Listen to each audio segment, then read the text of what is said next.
I watched my mother cry under oath, yet she never asked if I was okay. My parents called me vindictive for reporting the crime that destroyed my life. My sister stole my future, one signature at a time. Then the courtroom fell silent because the judge asked one simple question my parents could not dodge. Stay with me. Because what was exposed in that courtroom was not just theft, it was a broken family system finally brought to light. My name is Emma Richardson, and I am 28 years old. Walking into the Mecklenburg County Courthouse in Charlotte, North Carolina, felt less like entering a building and more like stepping inside the rib cage of a giant. Sleeping beast. The air was recycled and cold, carrying that specific, sterile scent of floor wax and old paper that seems to exist only in places where lives are dismantled. My hands were trembling. I tucked them deep into the pockets of my beige trench coat, clenching my fists until my fingernails dug into my palms. I needed the pain. It was a grounding wire, a sharp reminder that I was physically present, that I was real, even if my identity on paper had been shredded. I forced my face into a mask of calm. I had practiced this expression in the mirror for 3 days. It was a look that said I was stable. It was a look that said I was reasonable. It was a look that tried desperately to hide the fact that my heart was hammering against my ribs like a trapped bird. I walked down the center aisle. To my left, the gallery was sparsely populated, a few bored reporters, some law students, and the usual courthouse drifters.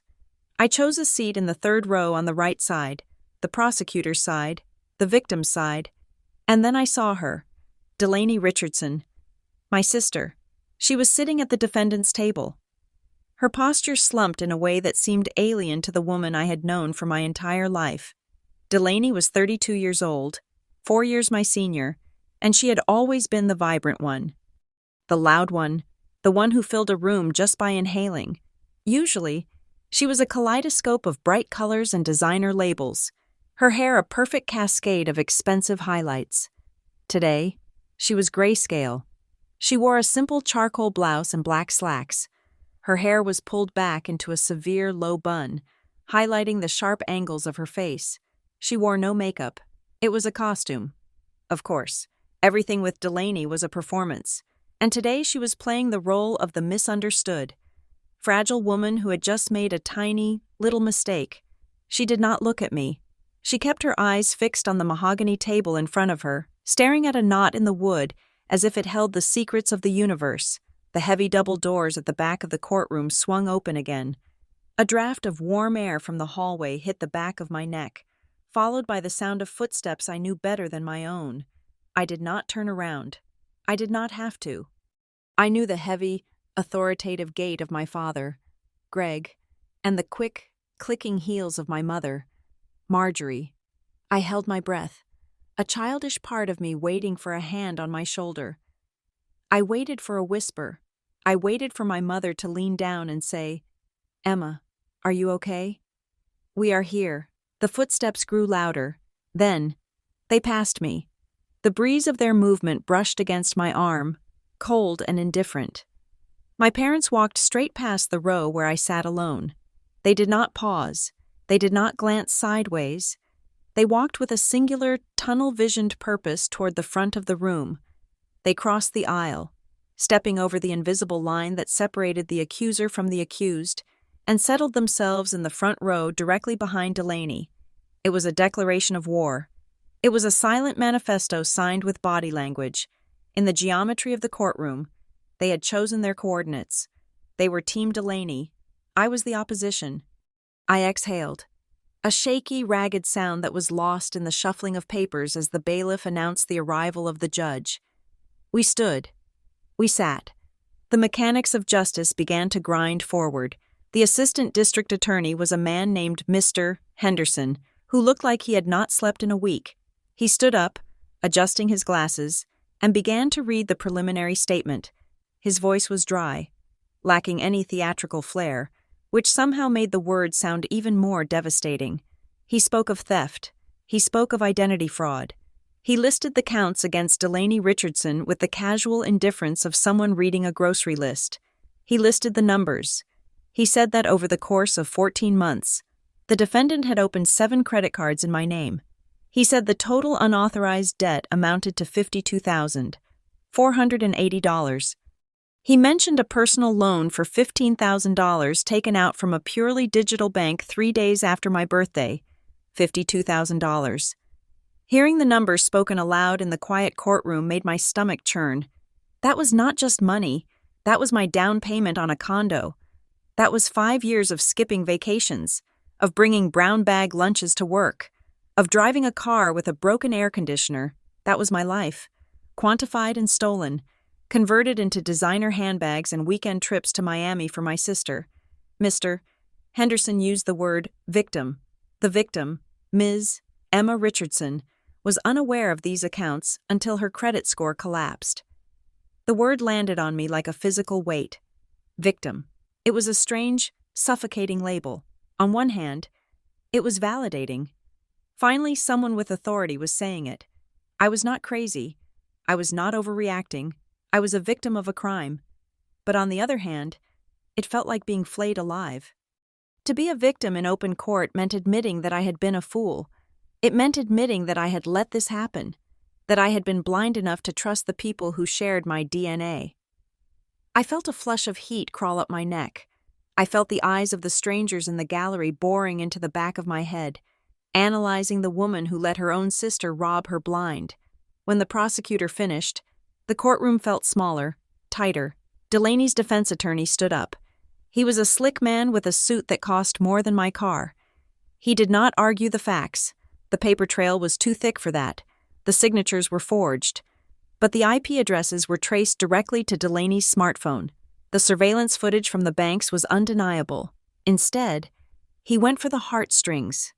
"Your Honor," he said, his voice dropping to a warm, confidential baritone, "what we have here is not a criminal enterprise. It is a family tragedy. A misunderstanding between sisters that has spiraled out of control. My client is not a predator. She is a woman who fell on hard times and made errors in judgment. Errors she intended to fix. To understand the context, we must look at the character of the defendant. We ask to present character witnesses." The judge nodded. "Proceed. I call Marjorie Richardson to the stand." My stomach dropped. I watched my mother stand up. She looked elegant. As always, she was wearing her Sunday church suit, a soft blue that made her look maternal and trustworthy. She walked to the witness stand with her head held high, radiating a quiet dignity. She swore to tell the truth. I wondered if she even knew what the truth was anymore. The defense attorney guided her gently. "Mrs. Richardson, tell us about your daughter, Delaney." My mother smiled. A sad, brave smile. Delaney has always been a sensitive soul. She began. Her voice wavered perfectly. She feels things very deeply. Life has not always been kind to her. She trusts people too much. She gets hurt. Yes, she has struggled with money, but never out of malice. She has a good heart. She would give you the shirt off her back if you asked. I gripped the wooden bench beneath me. Delaney would give you the shirt off her back, but she would charge it to your credit card first. "And what about the situation with Emma?" the lawyer asked. My mother's eyes hardened. For the first time, she looked at me, across the room. Her gaze locked onto mine. There was no warmth in it. There was no maternal recognition. There was only cold, sharp disappointment. "We tried to handle this internally," my mother said, turning back to the judge, her voice gaining strength. "We told Emma that we would work it out. We told her that family protects family. But Emma..." She paused, letting a sigh escape her lips. As if my very name was a burden she had been carrying for too long. Emma has always been rigid. She sees the world in black and white. She doesn't understand that people make mistakes. We begged her not to bring this to the authorities. We begged her to think about her sister's future. She took a breath, and then she delivered the strike. "But Emma is vindictive," my mother said. The word hung in the air. Toxic and heavy. Vindictive. She did this to punish us. My mother continued, tears now glistening in her eyes. tears that were notably absent when I had shown her the foreclosure notices on my credit report. She is doing this out of spite. She knows Delaney is fragile. She knows this will destroy her. But she doesn't care. She just wants to win. She wants to see her own sister in handcuffs. I sat frozen. I felt like I had been slapped. My own mother was sitting in a court of law, under oath, painting me as the villain in a crime where I was the one who had lost everything. I was the one with the ruined credit. I was the one whose dreams of homeownership had been incinerated. And yet, I was the one being called vindictive. I looked away from my mother. I could not bear to watch her performance any longer. I looked at the bench. The judge was a woman named Renee Whitfield. She had not spoken much. She sat high above us, framed by the Great Seal of North Carolina. Her face was unreadable. She was not frowning. She was not nodding along with my mother's sob story. She was simply observing. Her eyes moved from my mother's tear-streaked face to Delaney's slumped posture. And then, finally, they rested on me. It was a gaze of intense, terrifying neutrality. It felt like she was looking through the skin, through the bone, and seeing the messy, ugly truth of our family dynamic spread out on the table like an autopsy. The courtroom was silent, save for my mother's soft sniffling into a tissue. I wanted to scream. I wanted to stand up and shout about the years of neglect, the years of being the easy child who was ignored because I didn't need saving, the years of watching Delaney get bailed out time and time again while I worked double shifts. I wanted to scream that reporting a crime isn't vengeance. It is survival. But I stayed silent. I knew that any outburst would only prove my mother right. It would make me look unstable. It would make me look vindictive. So I sat there, taking the blows, just as I had done for 28 years. But before I tell you what the judge asked, before I tell you how the air left the room and my parents' narrative crumbled into dust, you have to understand how we got here. You have to understand that this didn't start in a courtroom. It didn't start with an arrest warrant. It started on a Tuesday morning, with a phone buzzing against a nightstand, and a notification that changed my life forever. I have always lived my life inside a grid of predictable squares. To be specific, I lived inside Excel spreadsheets, while other people in their 20s were chasing dopamine hits through dating apps or spontaneous weekend trips to Nashville. I was getting my thrill from color-coded budget trackers. I was the kind of person who knew exactly how much I spent on coffee in 2019 versus 2020. I knew my debt-to-income ratio down to the second decimal point. My life was a series of columns and rows, and the bottom line was always green. I worked as a cost control specialist at a firm called Stonebridge Ledger Works. It was exactly as dry as it sounds. My days were spent hunting for redundancies in corporate spending, flagging unauthorized purchases, and asking department heads why they needed to spend $4,000 on ergonomic chairs when the old ones were perfectly functional. I was good at it. I had a mind that latched onto discrepancies like a heat-seeking missile. In my world, numbers were the only things that did not lie. People lied. Marketing managers lied about their lunch expenses, but the math always told the truth. This obsession with control was not just a quirk. It was a survival mechanism. It was the armor I built to survive being the sister of Delaney Richardson. If I was a spreadsheet, Delaney was an abstract painting splashed with neon paint and red wine. She did not live in reality.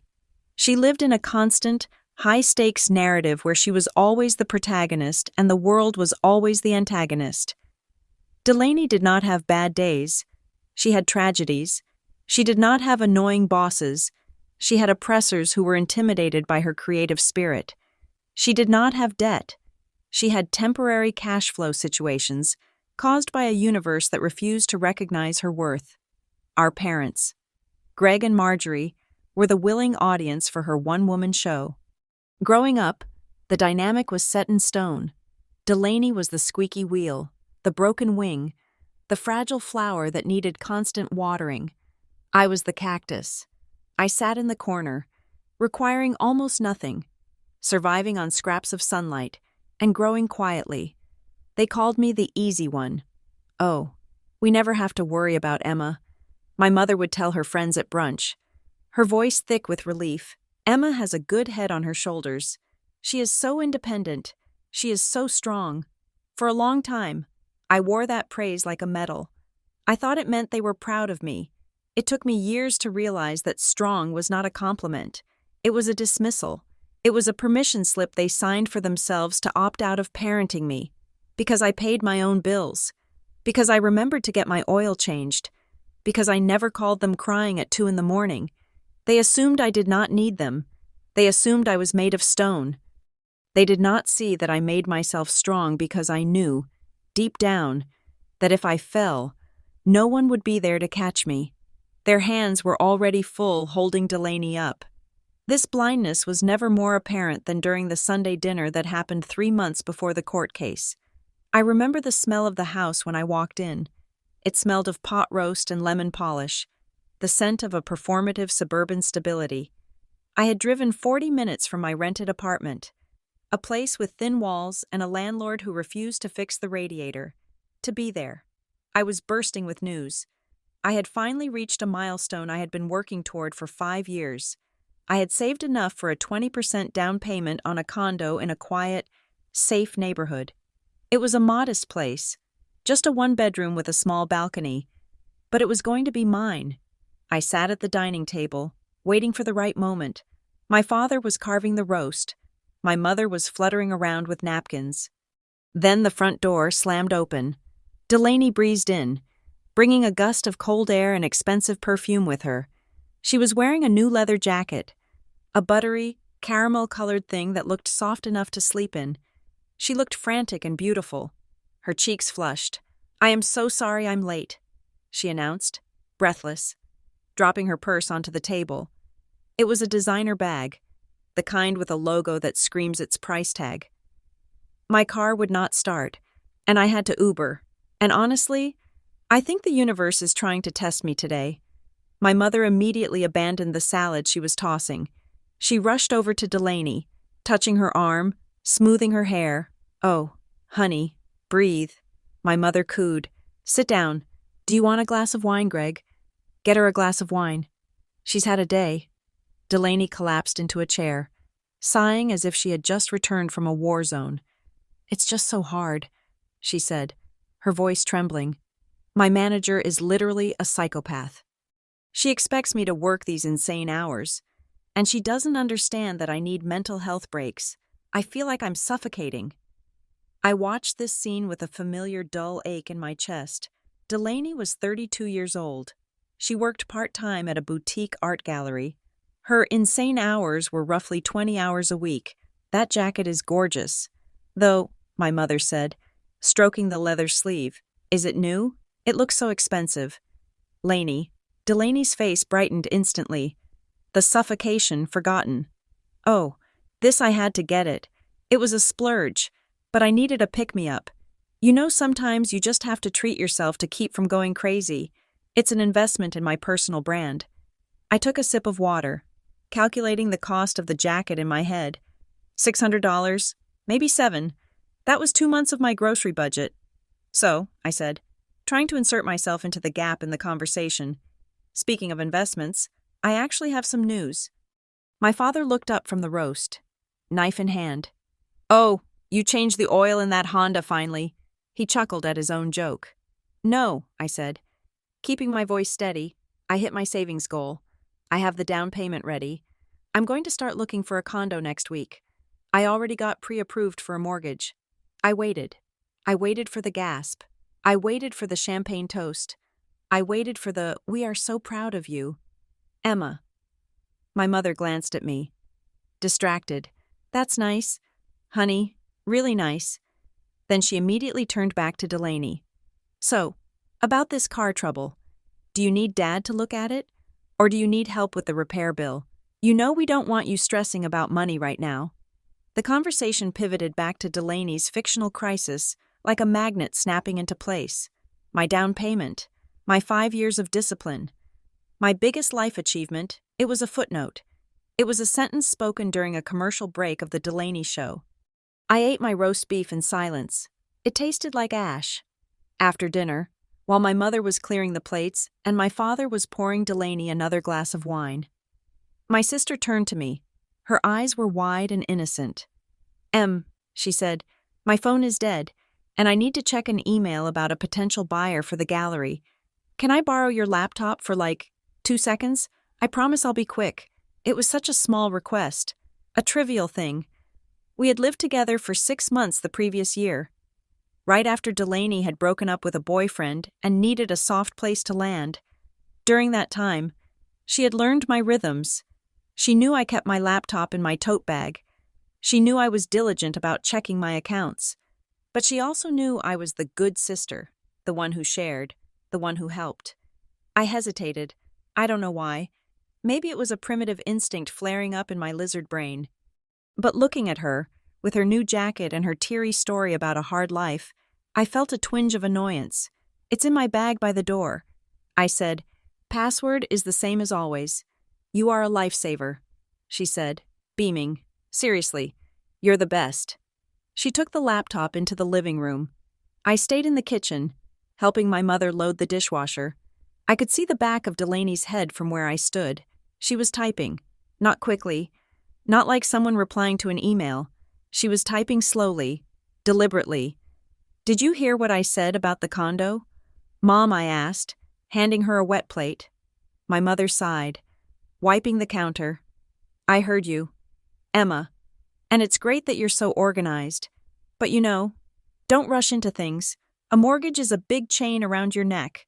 Look at your sister. She's free. She can move. She can change careers. There's something to be said for that kind of freedom, too. I almost laughed. Freedom Delaney wasn't free. She was tethered to them by a lifeline of bank transfers and emotional blackmail. I was the one who was free, or so I thought. Delaney returned 10 minutes later. She shut the laptop and handed it back to me with a smile that didn't quite reach her eyes. All done, she said. Thanks. Just had to confirm something. She hadn't just confirmed an email. In those 10 minutes, while I was being lectured on the virtues of my sister's instability, Delaney had accessed my digital life. She knew my password because we had lived together. She knew the answers to my security questions because she was my sister. What was the name of your first pet? She knew that. What is your mother's maiden name? She knew that. What street did you grow up on? She lived there too. I drove home that night feeling hollow. I gripped the steering wheel, watching the highway markers flash by, thinking about how invisible I felt. I thought I was just the background character in their family drama. I thought the worst thing they did was ignore me. I did not know then that my independence was exactly what made me appetizing.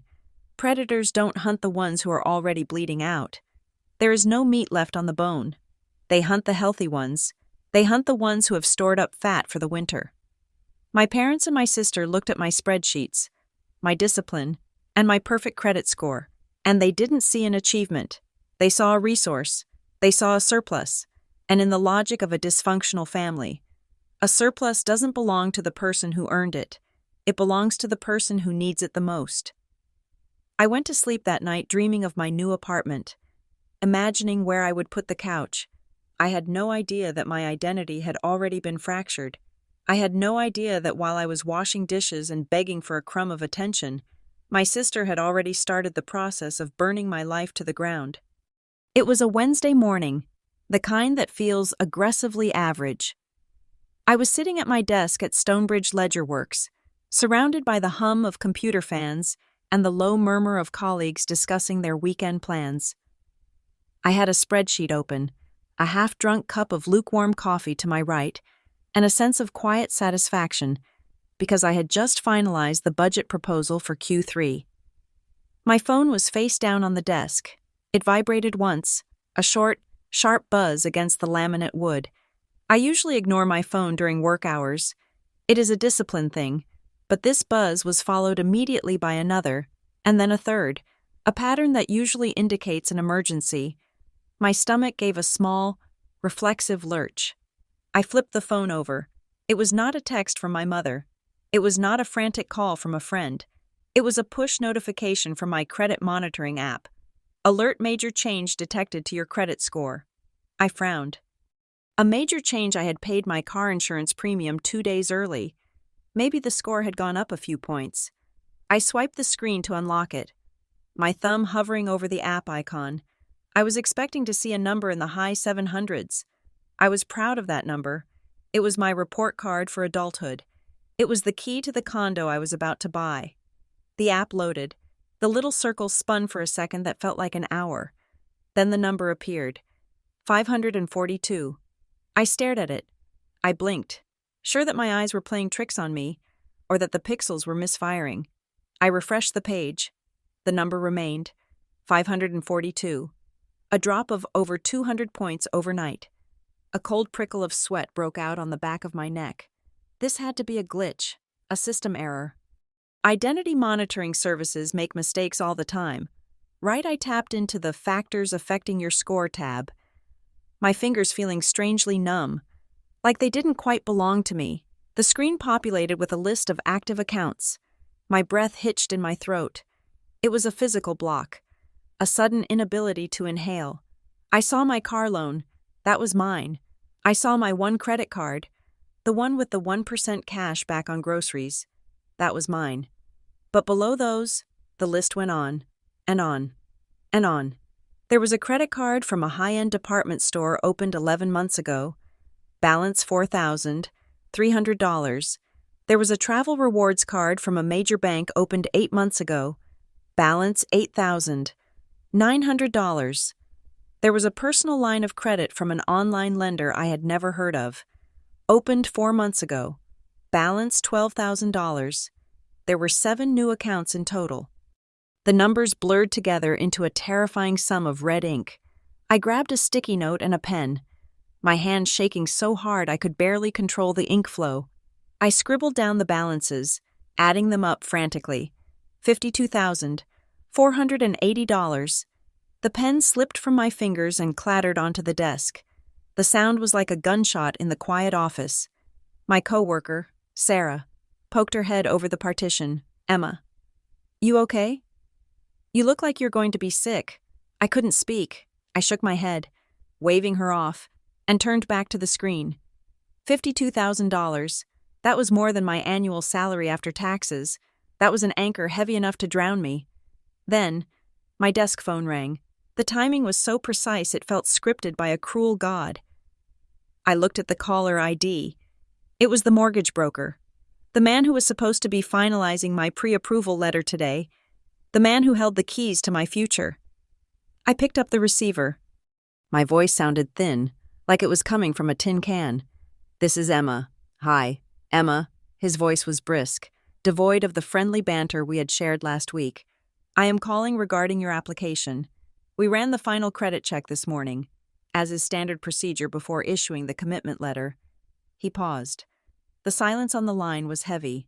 I am afraid we have hit a hard stop, he said. Your score has plummeted, and your debt-to-income ratio is now completely outside our underwriting guidelines. I cannot move forward with this file. The pre-approval is rescinded effective immediately. Wait, I whispered. Please, wait. It's a mistake. It's fraud. I didn't.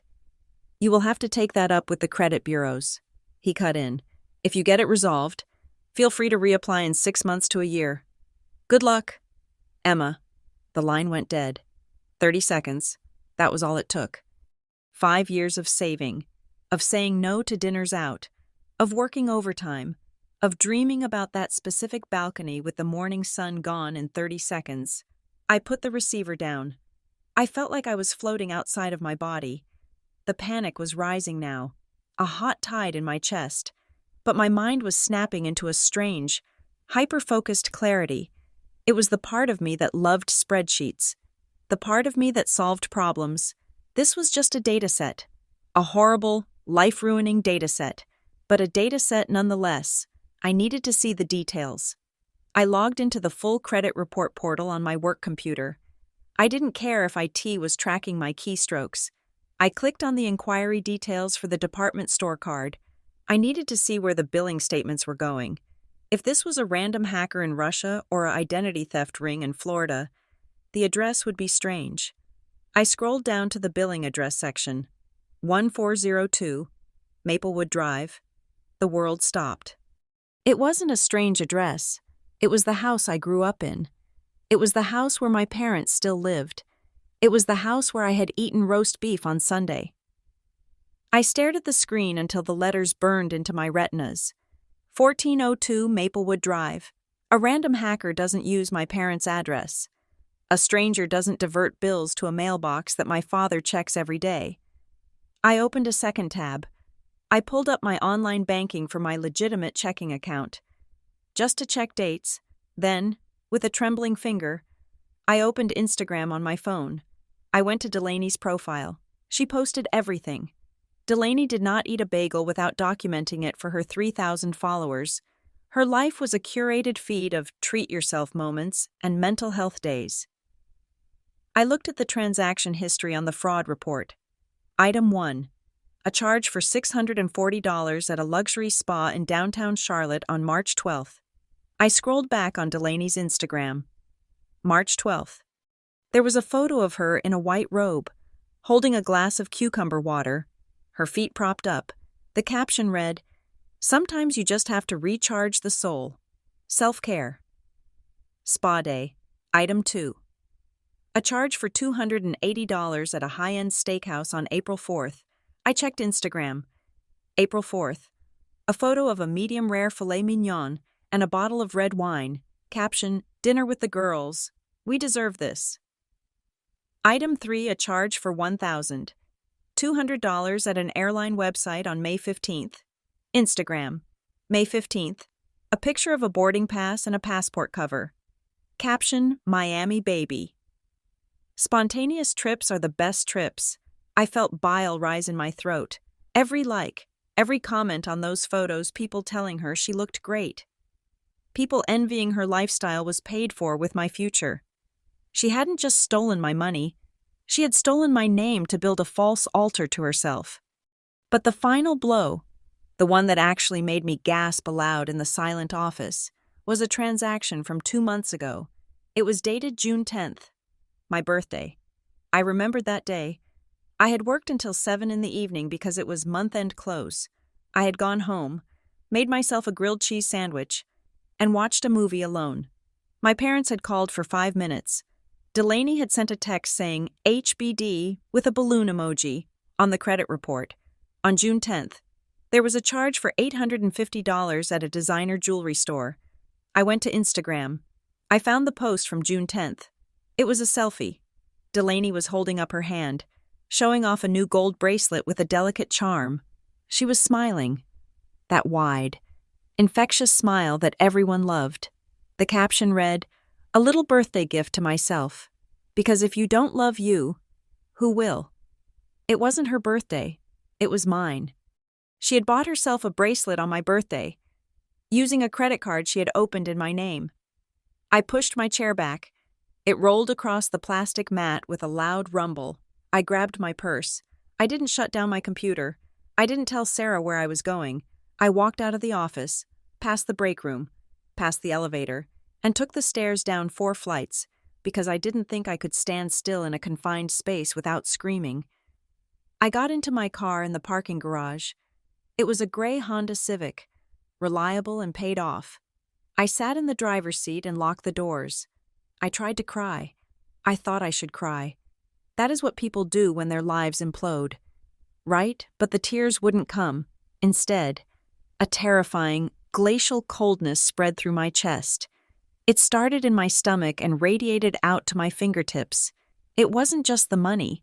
Money can be repaid. Money is a renewable resource. This was about the violation. I thought about the Sunday dinners. I thought about Delaney hugging me. I thought about my mother praising my independence. "You are so good with money." Emma, they knew. My parents had to know.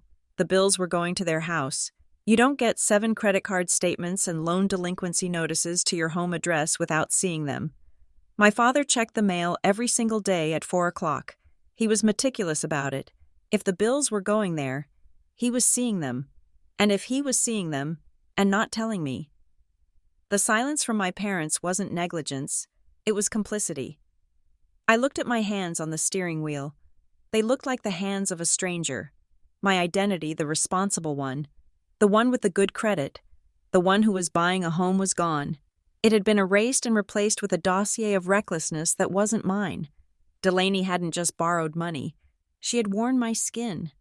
She had walked into banks, signed my name, and smiled my smile, all while I was sitting in my cubicle saving $5 a week on coffee. I looked at the clock on the dashboard. It was 11 in the morning. I put the key in the ignition. The engine turned over with a steady hum. I wasn't going back to work. I wasn't going to my apartment to hide under the covers. I put the car in reverse. I knew exactly where I was going. I was going to 1402 Maplewood Drive. I was done being the spreadsheet. I was done being the silent, sturdy foundation that allowed them to build their castle of lies. I was going to burn the castle down, and I was going to look them in the eye while I did it. I pulled out of the parking garage, the sunlight hitting my windshield, blinding and sharp. I didn't put on sunglasses. I wanted to see everything clearly. I drove toward the highway, my heart beating a slow, heavy rhythm against my ribs. It wasn't the fast beat of panic anymore.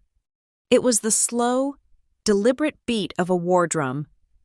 They wanted the strong daughter. They were about to get her. The white Jeep Wrangler was parked in the driveway.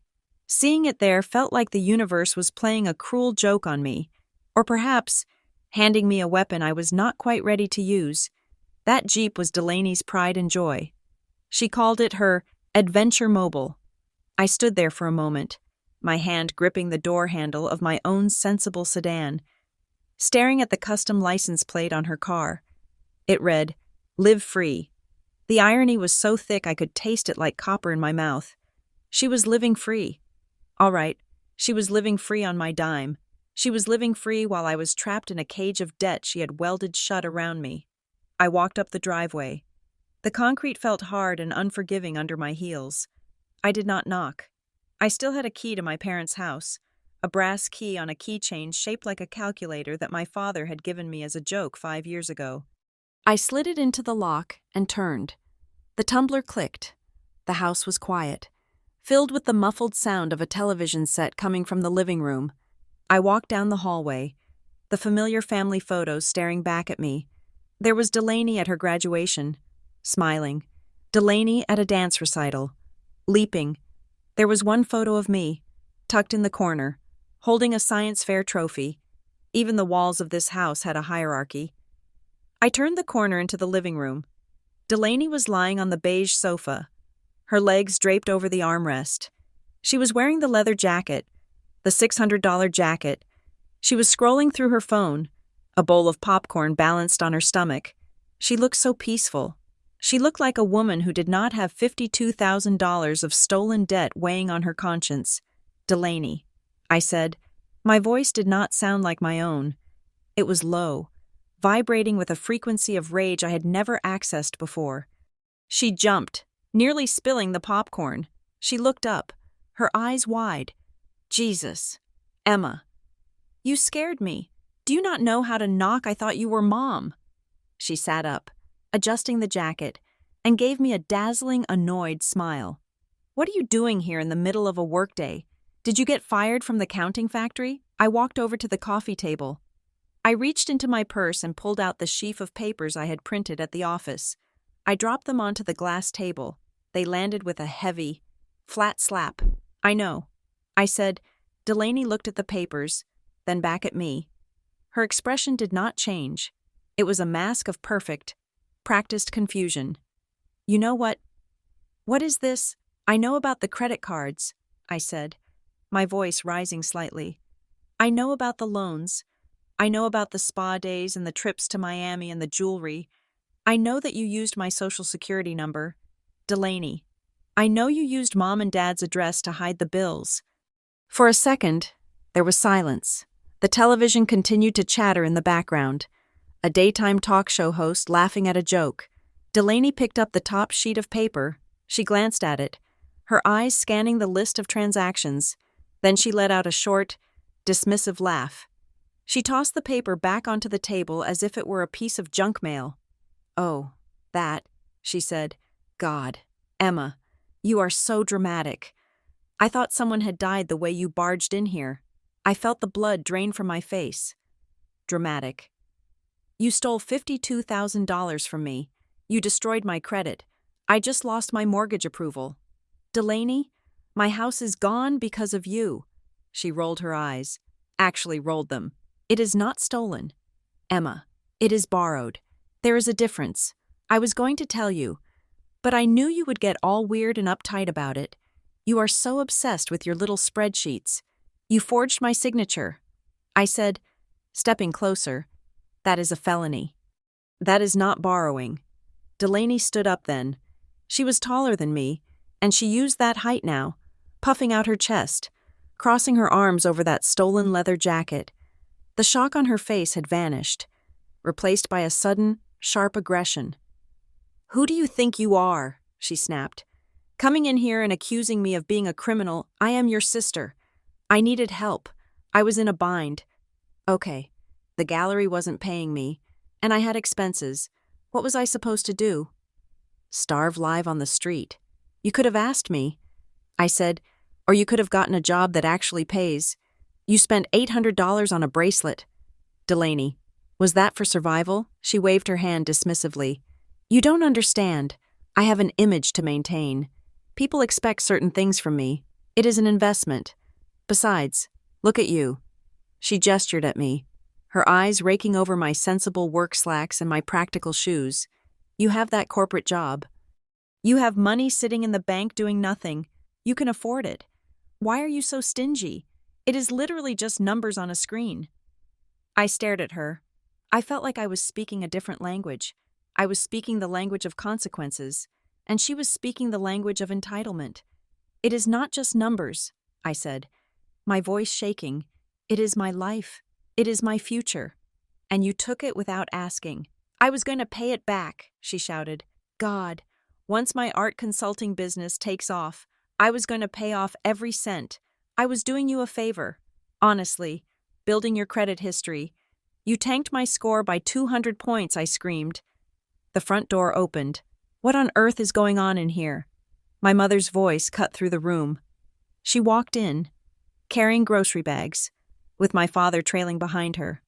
They stopped in the archway, looking from me to Delaney. Delaney's reaction was instantaneous. It was like watching a switch flip. Her aggression evaporated, her shoulders slumped, her face crumpled. Within 3 seconds, real tears were spilling down her cheeks. She ran to my mother, burying her face in my mother's coat. Mom, she sobbed. Emma is being so mean. She came in here screaming at me. She called me a criminal. My mother dropped the grocery bags. A carton of eggs cracked. But she didn't care. She wrapped her arms around Delaney, rocking her. She looked over Delaney's shoulder at me, her eyes narrowing into slits of pure disapproval. Emma, my mother said, her voice cold. Why are you shouting at your sister? Look at her. She is shaking. She is shaking because she got caught, I said, pointing at the table. She stole my identity. Mom, she opened 7 credit cards in my name. She racked up $50,000 in debt, and she had the bills sent here, to this house. I looked at my father. Did you know? Dad. The bills came here. Did you see them? My father looked at the floor.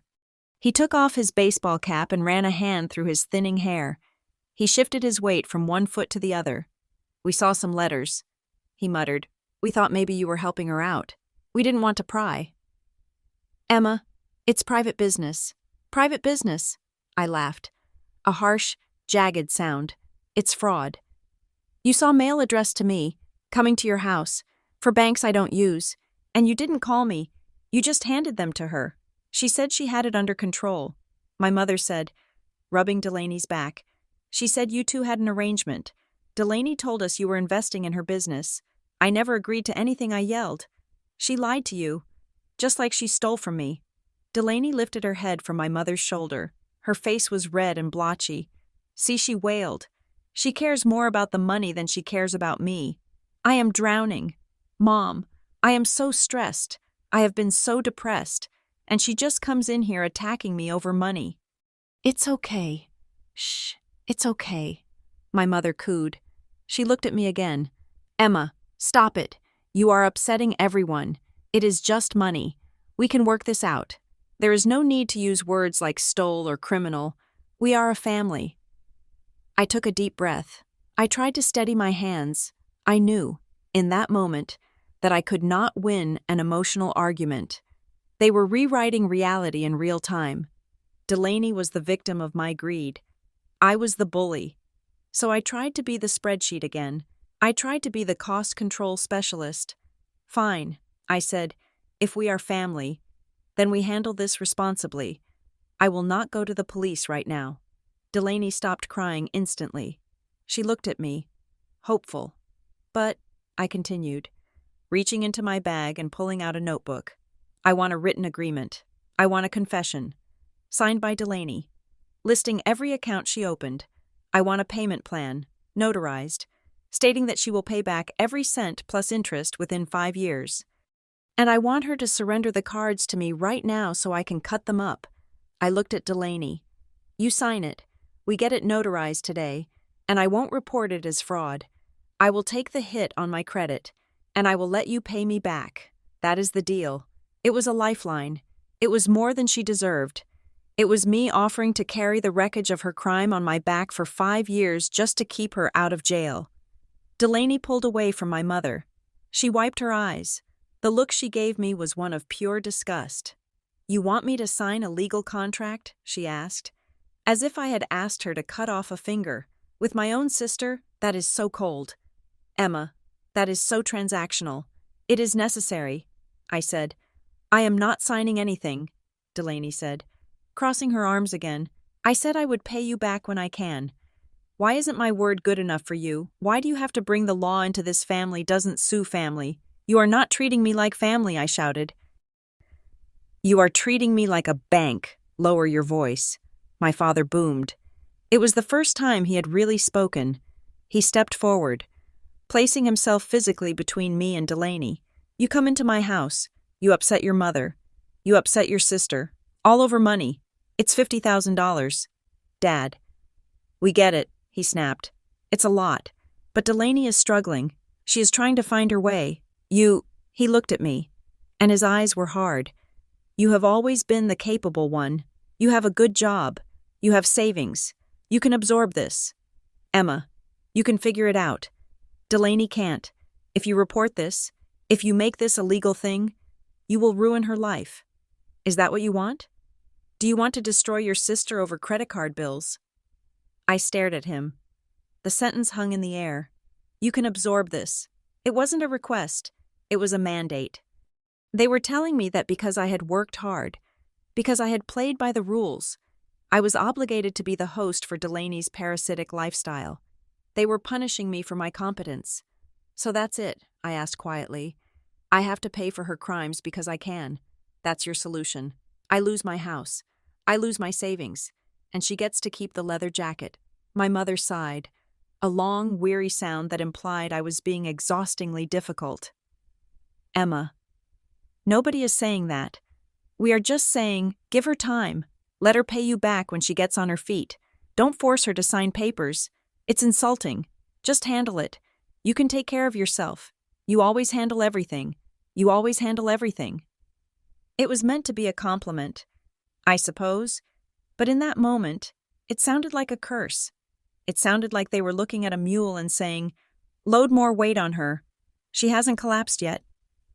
I looked at Delaney. She was smirk-crying that specific expression where the tears are real, but the satisfaction behind them is visible. She knew she had won. She knew that as long as she stayed behind the wall of our parents, she was untouchable. I looked at the papers on the table, the evidence of my stolen life. No, I said. It was a small word. Excuse me, my mother said. No, I said louder. I am not doing this. I am not absorbing this. If she doesn't sign the agreement, I am reporting it. Today, Delaney gasped.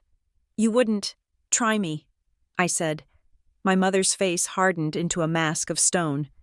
If you walk out of here and go to the police, she said, her voice dropping to a whisper, you are tearing this family apart. You are choosing money over blood. Do not expect us to forgive you. I looked at them, the three of them, a unit, a fortress, and me, the outsider who was only useful when I was silent. I think, I said, clutching my purse, That you tore this family apart the moment you watched those bills arrive and didn't tell me. I turned around. I walked out of the living room. I walked down the hall. Past the photos of Happy Delaney and award-winning Emma, I walked out the front door. I heard my mother calling my name, but not to stop me. She was yelling, "You are being selfish. You are being vindictive. Emma." I got into my car. My hands were shaking so hard I could barely put the key in the ignition, but I did it. I started the car. I backed out of the driveway, leaving the white Jeep and the perfect house and the perfect family behind. I didn't go back to work. I drove to the nearest police station. I was done being the easy child.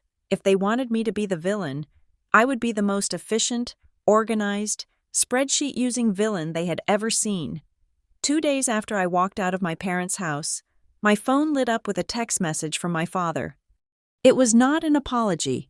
It was not an offer to pay me back. It was a summons. Family meeting. Tonight, 7 o'clock. Be there. We need to settle this. The period at the end of the sentence felt like a gavel banging against wood. My stomach twisted. Part of me, the rational part that spent 40 hours a week analyzing risk at Stonebridge Ledger Works, told me not to go. It told me that nothing good happens when you walk into a lion's den wearing a steak necklace. But another part of me, the part that was still a daughter, still a sister, desperately wanted to believe that they had come to their senses. Maybe they had looked at the numbers. Maybe they had realized that $52,000 was not a misunderstanding. Maybe they had a plan to fix it. I parked my gray Honda in front of the house at exactly 7 o'clock. I noticed immediately that the driveway was full.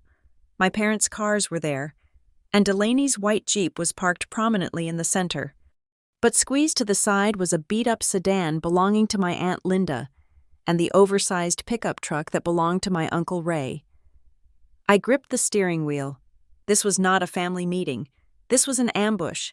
They had called in the cavalry, but they had not called the cavalry to help me. They had called them to reinforce the walls of the fortress. I walked to the front door. I did not use my key this time. I rang the bell. It felt appropriate. I was no longer a resident of this emotional space. I was a visitor, and an unwelcome one at that. My father opened the door. He didn't say hello. He just stepped back, gesturing for me to enter. "Everyone is in the living room," he said, his voice tight. I walked down the hallway. The air in the house was stifling, hot and thick, as if the heating had been cranked up to force a sweat. I entered the living room and stopped. It was set up like a tribunal. My mother and father sat on the love seat, shoulder to shoulder, a united front. Aunt Linda and Uncle Ray sat on the folding chairs brought in from the garage. And in the center, sitting in the oversized armchair usually reserved for my father, was Delaney. She was curled up, her knees to her chest, wrapped in a fluffy blanket. She held a box of tissues in her lap. Her eyes were red-rimmed, her face devoid of makeup. She looked like a wounded bird. She looked like the victim of a terrible tragedy, rather than the perpetrator of a felony. I stood by the entrance. No one offered me a seat. "Hi, Emma," Aunt Linda said. Her voice was dripping with that specific kind of southern sweetness that masks a razor blade. "We are all just so heartbroken to hear about this trouble." "It is not trouble, Linda," I said, keeping my voice steady. "It is identity theft." My mother flinched. "Emma, please, watch your tone. We are all here to find a solution that keeps this family together." "I have a solution," I said. "Delaney signs a confession, sets up a payment plan, and surrenders the cards. I proposed that 2 days ago." "Has she signed it?" Delaney let out a sob. It was a wet, pathetic sound that immediately triggered a sympathetic cooing from the room. See, Uncle Ray grunted. Crossing his thick arms, "You are upsetting her. She is fragile right now. Emma, she is in a bad place. I am in a bad place." I snapped. My patience fracturing. I just lost my mortgage approval. I have debt collectors calling my phone. My credit score is destroyed. Why is no one asking if I am okay? The question hung in the room, heavy and awkward. No one looked at me. My mother picked at a loose thread on the sofa cushion. My father cleared his throat. "We know you are frustrated. my father said finally, but you have to look at the bigger picture. Money is just money. Emma, it can be replaced, but a reputation, a criminal record that follows you forever. If you report your sister, you destroy her life. Is that what you want? Do you want to see her in a cage? I didn't put her in a cage, I said. She built the cage herself when she signed my name on those applications. She made a mistake, Aunt Linda interjected. She is an artist. Emma, she doesn't think like you. She doesn't have your rigidness. She got in over her head. Haven't you ever made a mistake? I have never stolen $50,000, I shouted. This isn't a parking ticket. Linda, this is grand larceny. Delaney looked up from her tissues. I told you I would pay it back, she whispered. Why do you have to be so cruel? You are acting like I did this to hurt you. I did it because I needed to survive. You spent $800 on a bracelet for my birthday, I said, pointing at her. Was that survival? Was the trip to Miami survival? Was the spa day survival? Those were networking expenses, Delaney cried, her voice rising to a shriek. I have to look a certain way to get clients. You don't understand because you work in a cubicle. You are just a drone. You don't understand the pressure of being special. The room went silent. I stared at her. The pressure of being special. It was the most honest thing she had ever said, and the most insulting. I looked around the room. I looked at my parents. They weren't horrified by her entitlement. They were nodding. They agreed with her, in their eyes. Delaney was a rare orchid that required expensive greenhouse conditions to survive. And I was just the weeds in the garden, tough, ugly, and capable of being trampled on without consequence. Emma, my mother said, her voice dropping to a harsh whisper, listen to yourself. You sound so jealous. You sound vindictive. There it was, the word. Vindictive, I repeated. Yes, my mother said. You are holding this over her head because you enjoy it. You like having the power for once. You like seeing her beg. It is ugly. Emma, it is selfish. You care more about your precious credit score than you care about your own flesh and blood. My credit score is my livelihood, I argued. My hands shaking. I work in finance. Mom, if my employer finds out I have massive defaulted debt, I could lose my security clearance. I could lose my job. This isn't just about a condo. This is my career. She is endangering my ability to feed myself. I waited for that to sink in. I waited for them to realize that their precious Delaney was not just hurting my feelings, but actively dismantling my ability to exist in the world. Uncle Ray shrugged. You are smart. You will land on your feet. You always do. Delaney, she can't handle this kind of pressure, so I have to suffer because I'm competent. I asked, that is your logic. Because I can take the hit. I must take the hit. It is what families do, my father said, as if he were quoting scripture. The strong carry the weak. No, I said, the strong protect the weak. But you are not asking me to protect her. You are asking me to let her cannibalize me. I reached into my bag. I pulled out the document I had drafted. It was a simple acknowledgement of debt. It wasn't even a police report. It was just a promise to pay. This is the last time I'm asking. I said, holding the paper out toward Delaney. Sign this. Acknowledge the debt. Commit to a payment plan. If you do that, I will walk away and we can handle this privately. I will eat the interest rates. I will wait 5 years, but I need this on paper. Delaney looked at the paper as if it were coated in poison. She looked at my mother. My mother stood up. She walked over to me. She did not take the paper. She looked me in the eye, and her face was a mask of cold, hard fury. Put that away, she said. No, I said, Delaney is not signing anything. My mother declared, we are not creating a paper trail that could be used against her in court. We are not giving you ammunition.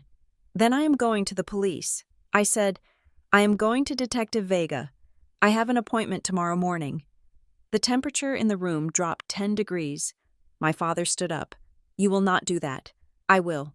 I said, I have to. I cannot pay this debt. I will not pay this debt. My mother took a step closer to me. She was close enough that I could smell her perfume, the same perfume she had worn to my high school graduation. The same perfume she had worn when she told me she was proud of me for getting a scholarship, so they could save their money for Delaney's art school. "If you report your sister," my mother said, her voice slow and deliberate, enunciating every syllable. "If you drag this family through the mud, if you put Delaney in handcuffs, you are done." "Done?" I asked. "You are no longer my daughter," she said. "You are no longer welcome in this house. You will not be invited for Christmas. You will not be invited for Thanksgiving. We will wash our hands of you. If you choose the police over us, you are choosing to be an orphan." I looked at my father. I wanted him to step in. I wanted him to say, "Marjorie, that is too far." But he didn't. He looked at me with sad, resigned eyes, and he nodded. "She is right. Emma, you have to choose, us, or your vengeance." I looked at Aunt Linda. She looked away. I looked at Uncle Ray. He was studying his boots. And then I looked at Delaney. She wasn't crying anymore. She was watching me, and in her eyes, I saw a flicker of triumph. She knew she had won. She knew that no one would choose to be an orphan. She knew that the threat of isolation was the ultimate weapon. She thought I would fold. She thought I would crumble, apologize, and go back to paying her bills just to keep my seat at the Thanksgiving table. But something broke inside me in that moment. It wasn't my heart. My heart had broken days ago. It was the chain. The invisible chain that had tethered me to them for 28 years. The chain that made me seek their approval. That made me want to be the good girl, the easy one. I realized then that I didn't have a family. I had a hostage situation. I realized that they didn't love me. They loved my utility. They loved that I was a safety net for their golden child. And the moment I refused to be a net, the moment I refused to catch her falling body with my own broken bones, I was useless to them. I looked at my mother. I saw the lines around her mouth, the hardness in her eyes.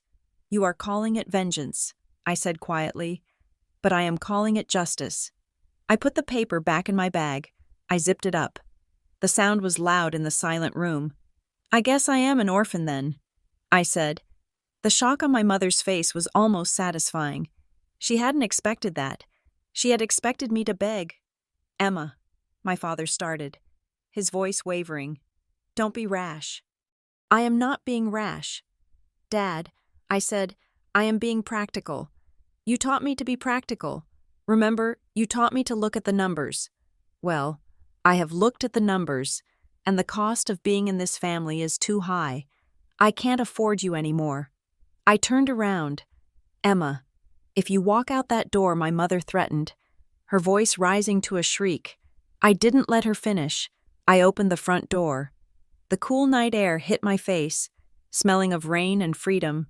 "Goodbye," I said. I stepped out and closed the door behind me. I didn't slam it. I closed it gently, with a click that sounded like the final period at the end of a very long, very sad book. I walked to my car. I could hear shouting coming from inside the house now. I could hear Delaney wailing, but it sounded muffled, distant, like it was coming from a television in another room. I got into my Honda. I locked the doors. I sat there for a moment in the dark, my hands gripping the wheel. I expected to feel devastated. I expected to feel the crushing weight of loneliness.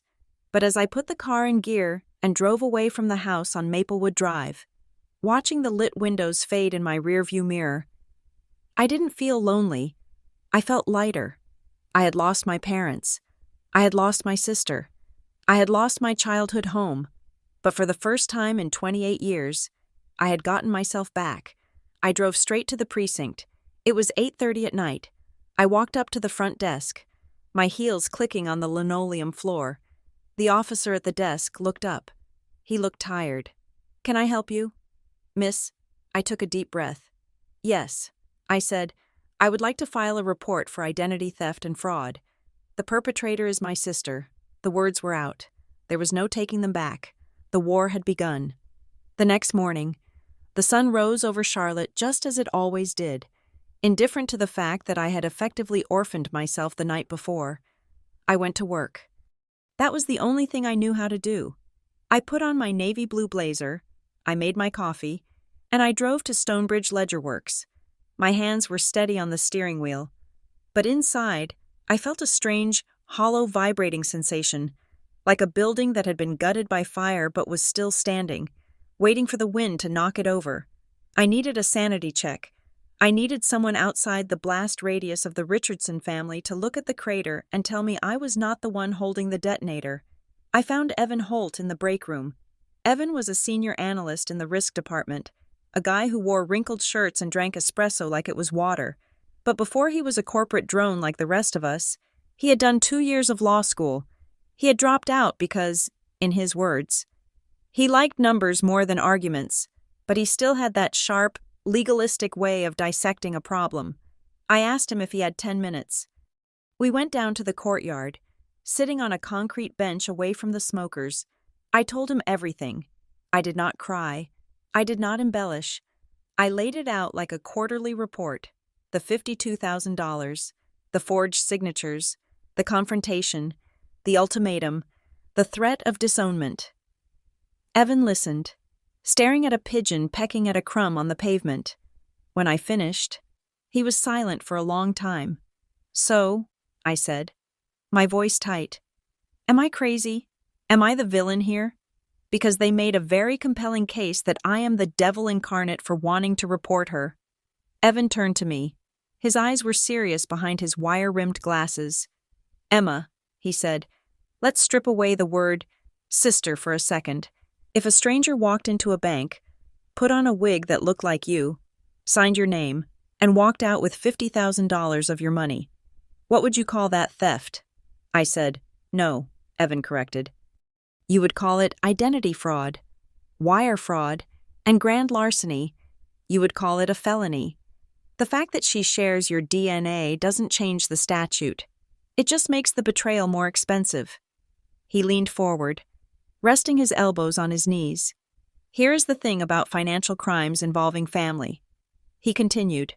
"The perpetrator banks on the silence. That is their asset. They know you are terrified of blowing up the family unit. They know you are afraid of the shame. They weaponize your own decency against you. Your sister didn't just steal your money, Emma. She calculated the risk. She bet $52,000 that you were too nice to do anything about it. She bet on your silence. She bet on my silence." The phrase hit me hard. It was true. Delaney had gambled with my life because she thought the odds were in her favor. She thought I was a fixed variable. "If you don't report it," Evan added, "you are not saving her. You are enabling her. And you are becoming an accessory to your own destruction. If you try to pay this off yourself, and you default, or you miss a payment, the banks don't care that you were being a good sister. They will garnish your wages. They will come for you." He stood up and crumpled his empty coffee cup. "File the report. Emma, do it today. Do not look back." I nodded. The validation felt like oxygen. I left work at lunch. I drove to the precinct again. I had gone the night before. But the desk sergeant had told me I needed to speak to a detective in the fraud division and that I should come back during business hours with all my documentation. I was ready. I had organized everything into a 1-inch black binder. I had tabs. I had a table of contents. Tab A. The police report summary. Tab B. The credit report showing the drop. Tab C. The list of unauthorized accounts with dates opened. Tab D. The cross-referenced Instagram posts proving Delaney was spending money on the dates the charges were incurred. Tab E. The text messages where she admitted to borrowing the money. I was directed to a desk in the back of the station. It was a chaotic room, filled with the sound of ringing phones and clacking keyboards. "Detective Vega," I asked. The woman sitting at the desk looked up. Detective Marisol Vega was intimidating. She had sharp features, dark hair pulled back in a no-nonsense ponytail, and eyes that looked like they could scan a barcode from across the room. She looked tired, but alert. "That's me," she said. "You must be the identity theft case. Sit down." I sat. I placed the black binder on her desk. "I have everything here," I said. I tried to make it as clear as possible. Detective Vega opened the binder. She flipped through the pages. She paused at the spreadsheet I had created. Comparing the transaction timestamps with Delaney's social media activity, her eyebrows went up. "You did our job for us," she muttered. "This is thorough. I work in cost control." I said, "I follow the numbers." She closed the binder and leaned back in her chair, studying me. The look she gave me wasn't the neutral look of the judge I had imagined. It was a look of warning. "Okay, Ms. Richardson," she said, "here's the reality check. I see this twice a week. Girl comes in, crying, says her boyfriend or her brother or her mom stole her identity. We open a file, we start the investigation, we issue subpoenas for the bank records, and then," she paused, letting the question hang there. "Then the family gets involved." She continued. "The mom calls crying. The dad threatens to cut them off. The guilt sets in. And 2 weeks later, the victim comes back in here and asks to drop the charges. They say it was a mistake. They say they gave permission, and we have wasted hundreds of man-hours on a case that goes nowhere." She leaned forward, her voice lowering. "So I need you to tell me right now, before I type a single word into this system, are you going to go the distance? Because once I press submit on this warrant request, the train leaves the station. We are going to arrest your sister. We are going to put her in a cell. She will have a mugshot. She will have a criminal record. There is no undo button. Are you sure you can handle the pressure, because your family is going to come for you harder than they ever have before?" I thought about the living room. I thought about my mother's face when she called me vindictive. I thought about the text message from the mortgage broker. I thought about the 5 years of brown bag lunches. They already came for me. I said, "I have lost my house. I have lost my family. I have nothing left to lose. Detective, I am not turning back." Vega stared at me for another 5 seconds. Then she nodded. "Okay," she said. "Let's get to work." The process took 2 hours. I gave a formal statement. I signed affidavits for each of the 7 banks, declaring the debts were fraudulent. I signed a document stating I would assist in the prosecution. When I walked out of the police station, it was mid-afternoon. The sun was bright, but the air felt different. It felt cleaner. I sat in my car and took out my phone. I knew I had to tell them. I couldn't let them find out when the police knocked on Delaney's door. That felt cowardly. I wanted to be the one to deliver the news. I wanted to own it. I opened the family group chat. The last message was from my mother. A picture of a sunrise with the caption, "God gives us new days to forgive." It made me want to vomit. I typed a message. I kept it clinical. "I have just left the police station. I have filed a formal report for identity theft and fraud against Delaney. I have provided them with all the evidence. Do not contact me asking me to drop it. It is out of my hands now. Do not come to my apartment. If you do, I will call the police again for harassment." I hit send. I stared at the screen. 1 minute passed. Then the phone exploded. It started with a call from Mom. I declined it. Then a call from Dad. I declined it. Then a voicemail notification popped up. Then another. Then a string of text messages that scrolled down the screen faster than I could read them. "Mom, how dare you? After everything we did for you." Mom. Pick up the phone. Emma. You are destroying this family. Dad. Emma. This is a mistake. Call us immediately. We can fix this. Mom, you are dead to us. Do you hear me? You are a traitor. And then, a message from a number I didn't recognize, but I knew who it was immediately. Delaney must have borrowed a phone. Or maybe she had a second burner phone I didn't know about. Unknown number. I hope you're happy. You jealous bitch. You always wanted to ruin me because you know you're boring and nobody likes you. I hope you die alone with your money. I read the words. I hope you die alone with your money. It was breathtakingly cruel. It was the kind of thing you say when the mask falls off completely. There was no fragile artist in that text. There was just pure, unfiltered narcissism. I blocked the number. I blocked my parents. But the silence I craved didn't come. Within an hour, the flying monkeys arrived.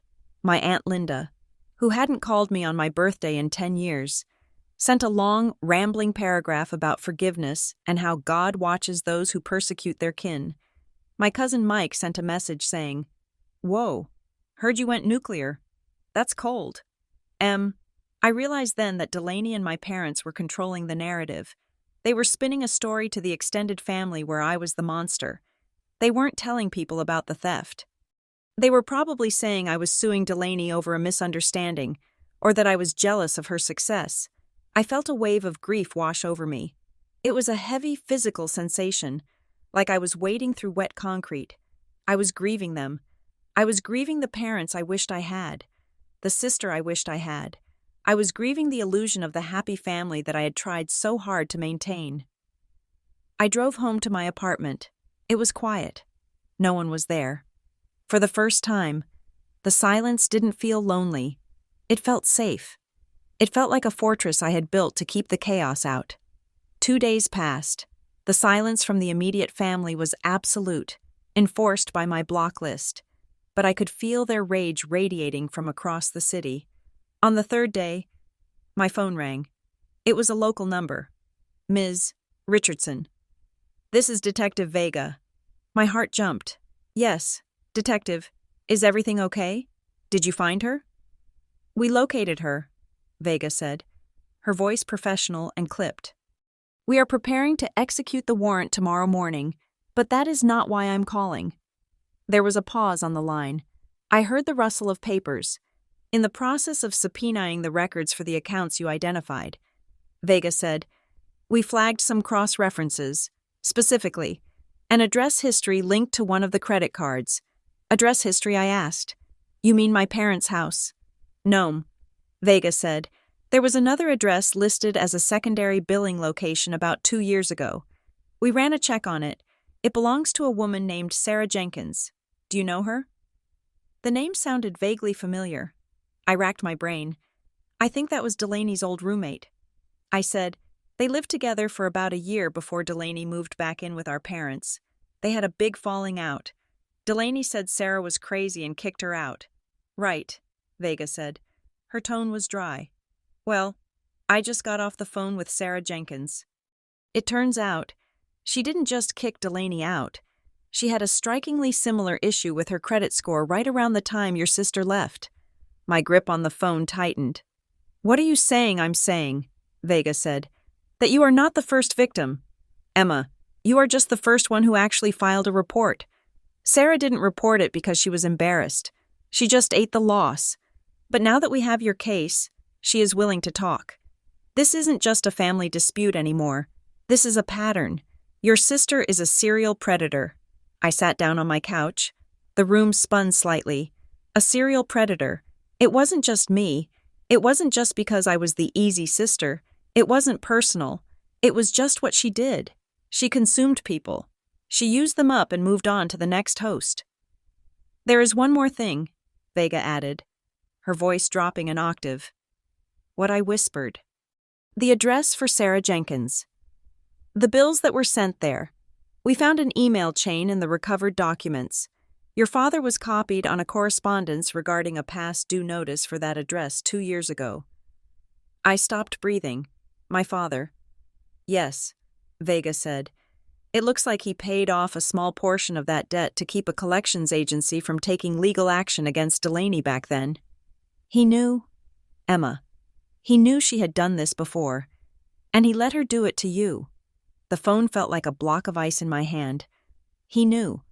My father hadn't just been passively enabling her, he had been covering her tracks. He knew she was capable of identity theft because he had already cleaned up her mess once. And when the bills started arriving at his house in my name, he didn't warn me. He didn't protect me.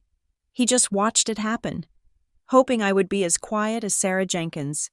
They hadn't just sacrificed my credit score. They had sacrificed me. "Do what you have to do.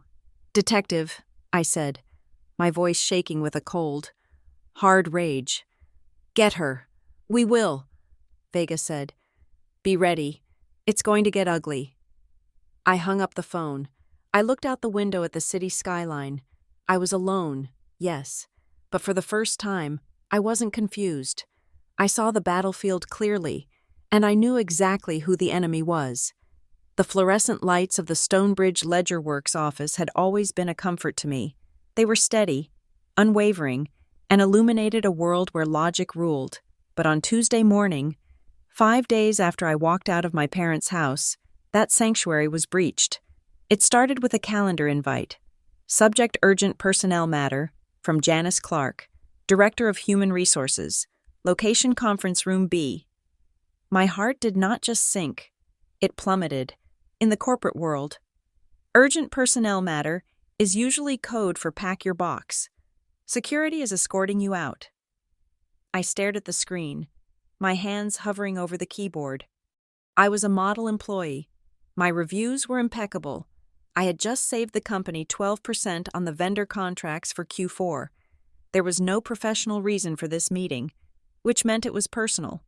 I walked into conference room B at 10 in the morning. Janice was sitting at the head of the table. To my surprise, my direct manager, David, was also there. He looked uncomfortable, shifting in his seat, avoiding eye contact. Janice, a woman who usually wore a smile that was tight enough to bounce a quarter off of, looked severe. "Sit down, Emma," she said. I sat. I placed my hands on my lap, interlacing my fingers to stop them from trembling. "We received a phone call this morning," Janice began, opening a file folder. "It was an anonymous tip regarding your conduct. Normally, we do not entertain anonymous calls, but the nature of the allegations, well, they required us to have this conversation." "What allegations?" I asked. My voice was steady, but my insides were liquid. "The caller claimed that you are currently undergoing a severe mental health crisis," Janice said, looking at her notes. "They claimed that you have been using company resources to harass private citizens. Specifically, that you are using your access to financial databases to stalk family members and fabricate legal threats against them. They also mentioned that you might be unstable and pose a risk to the workplace environment." I felt the blood drain from my face. It was Delaney. Of course it was Delaney. But it was not just the accusation that chilled me. It was the precision. She knew Janice's name. She knew David's name. I remembered the night she had borrowed my laptop to check an email. She hadn't just looked at my bank accounts. She had looked at my Outlook. She had looked at my organizational chart. She had weaponized my career against me. "This person," Janice continued, peering at me over her reading glasses, "suggested that we check your browser history and your email logs for evidence of this harassment." I looked at David. He was finally looking at me. His expression was unreadable. "It is a lie." I said, "I am currently the victim of a significant identity theft case involving a family member. I filed a police report 3 days ago. This is retaliation. It is an attempt to discredit me and threaten my livelihood." I reached into my bag. I was always prepared now. I pulled out a copy of the police report I had filed with Detective Vega. I slid it across the mahogany table. "This is the case number," I said. "This is the detective in charge. You can call her right now. She will confirm that I am the victim here, not the aggressor." Janice picked up the report. She scanned it. Her eyebrows lifted slightly as she read the words, "Grand larceny and identity fraud." "I see," she murmured. She passed the paper to David. He read it, and then he let out a long breath. He closed the folder in front of him. "Janice," David said, his voice firm, "I told you this didn't sound like Emma. She is the most disciplined analyst I have. If she says this is retaliation, I believe her." He turned to me. "Emma, I am sorry you had to go through this." The caller, she was very persuasive. She sounded terrified. "She said she was your sister." She sounded terrified. Delaney was an actress, a method actor who lived her role so deeply she probably believed it herself in that moment. "She is terrified," I said. "She is terrified of the consequences of her actions." David leaned forward. "Do you need time off? Do you need EAP resources? We can put you on a leave if you need to sort this out." I looked at him. My own father had told me to absorb the debt and shut up. My own mother had threatened to disown me. And here was my manager, a man I had known for 3 years, offering me a lifeline. "No," I said. "Work is the only thing keeping me sane right now. I just need you to know that I'm not crazy, and I am not dangerous. We know." David said, "Go back to your desk. Emma, We will document this call as harassment against an employee. If she calls again, legal will handle it. I walked out of that room with my knees shaking, but with a new layer of armor. My family had tried to take the one thing I had left, my professional reputation, and they had failed. But the fact that they tried, the fact that Delaney was willing to burn down my career to save her own skin, it finalized everything. The war was not just in the courtroom, it was everywhere. When I got home that evening, the assault continued on a different front. My cousin Mike, the one who had texted me earlier, sent me a screenshot. It was from a private Facebook group for the extended family, aunts, uncles, cousins in Ohio I hadn't seen in a decade. The post was from my mother. Please pray for our family during this difficult time. Our youngest daughter, Emma, is going through a severe mental breakdown. She has become paranoid and vindictive, attacking her sister with false accusations due to a deep-seated jealousy that we failed to address sooner. We are trying to get her help, but she has cut us off. Please do not engage with her if she reaches out. She is not herself. I stared at the screen. Deep-seated jealousy. Mental breakdown. They were rewriting history in real time. They were inoculating the entire family against the truth. By the time the news of the arrest came out, everyone would already have a framework to interpret it. Oh, poor Emma finally snapped. She had her sister arrested because she was jealous. It was brilliant. It was evil. And it was effective. My phone buzzed again. It wasn't a text this time. It was an email from a debt collector. Urgent final notice regarding your account ending in 4592. I frowned. I didn't have an account ending in 4592. I had already identified all 7 fraudulent accounts with Detective Vega. I opened the attachment. It was a credit card application for a home improvement store. The date of the application was 2 days ago. 2 days ago. That was after I confronted her. That was after I told her I was going to the police. I called Detective Vega immediately. It was late, but she picked up on the second ring. Vega. She answered. She did it again. I said, my voice trembling with rage. She tried to open another card. 2 days ago, a home improvement store. Vega swore softly. She is spiraling. She knows the walls are closing in, and she is trying to grab whatever cash she can before the credit bureaus lock her out completely. Did it go through? No. I said. I froze my credit the day I left the house. The application was denied. But she tried. Detective, she looked me in the eye, cried about being a victim, and then went online and tried to steal from me again. This is good for us, Vega said, her voice turning cold and clinical. It shows intent. It destroys any argument her lawyer might make about this being a misunderstanding or a one-time mistake. She is an active threat. Send me the email. I forwarded the email. Then, I spent the next 3 hours doing a digital scrub of my life. I realized I had to think like a spy. Delaney knew my mother's maiden name. She knew the name of my first pet, Buster. She knew the street I grew up on. She knew every standard security question banks use. I went into every account I owned. I changed the passwords to random strings of 40 characters. But more importantly, I lied. What is your mother's maiden name? I typed.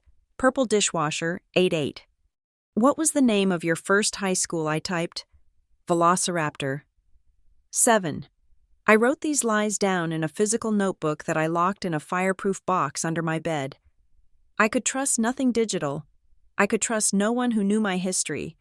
I had to become a ghost to the people who raised me. The next day, I met Evan for lunch again. I looked like a wreck. I hadn't slept more than 4 hours. They called my job. Evan, I told him, picking at a salad I couldn't eat. They told HR I was crazy. Evan nodded grimly. Standard operating procedure. It is called DARVO, deny, attack, and reverse victim and offender. They are attacking your credibility so that when you take the stand, you look unstable. He leaned in. Listen to me, Emma. This is going to get worse before it gets better. When this goes to court, their lawyer is going to paint you as the bitter, lonely spinster who hates her sparkling, successful sister. They will use your job against you, saying you are obsessed with money. They will use your lack of a husband against you. They will use everything. I know. I said, "You need to be bulletproof." Evan said, "Do not respond to the texts. Do not engage with the cousins. And for God's sake, get a therapist. You need a paper trail of sanity. You need a professional who can stand up in court and say, 'Emma is not crazy. She is traumatized.'" That afternoon, I booked an emergency appointment with a therapist named Dr. Aris. She was a calm, older woman with an office that smelled of lavender and old books. I sat on her couch and I talked for 50 minutes without stopping. I told her about the spreadsheets. I told her about the leather jacket. I told her about my mother's face when she disowned me. Doctor Aris listened. When I finally stopped, gasping for air, she looked at me with deep compassion. "Emma," she said, "you are describing a classic scapegoat dynamic. In dysfunctional family systems, when the healthy member tries to set a boundary, the system attacks them to force them back into their role. You are not the sick one. You are the identified patient, the one carrying the symptoms of the family's illness. They call me vindictive." I whispered, "That is projection," she said. "They are angry that you are no longer willing to be the vessel for their anxiety. You are not vindictive. Emma, you are simply seeking reality in a family committed to fantasy. Seeking reality, that phrase stuck with me. That was exactly what it was. I wasn't looking for revenge. I was looking for the truth to be acknowledged. I wanted the numbers to balance. I left the therapist's office feeling a strange sense of calm. I wasn't crazy. I wasn't evil. I was just the only person in the room who refused to pretend that stealing $52,000 was love. When I got home, I saw a car parked across the street from my apartment building. It was my Uncle Ray's truck. He wasn't doing anything. He was just sitting there, watching. It was an intimidation tactic, a reminder that they knew where I lived, a reminder that I was being watched. I didn't hide. I walked right up to the window of my apartment, pulled the curtains wide open, and stood there. I let him see me. I let him see that I wasn't crying. I let him see that I was standing tall. I took out my phone and took a picture of his truck. He saw the flash. He started his engine and drove away. I looked at the photo, another piece of evidence, another item for the black binder. I was done being the victim. I was the lead witness now, and I was going to be the best witness the state of North Carolina had ever seen. The timeline was set. Detective Vega was ready. Tomorrow, the hammer would drop, and I would be watching.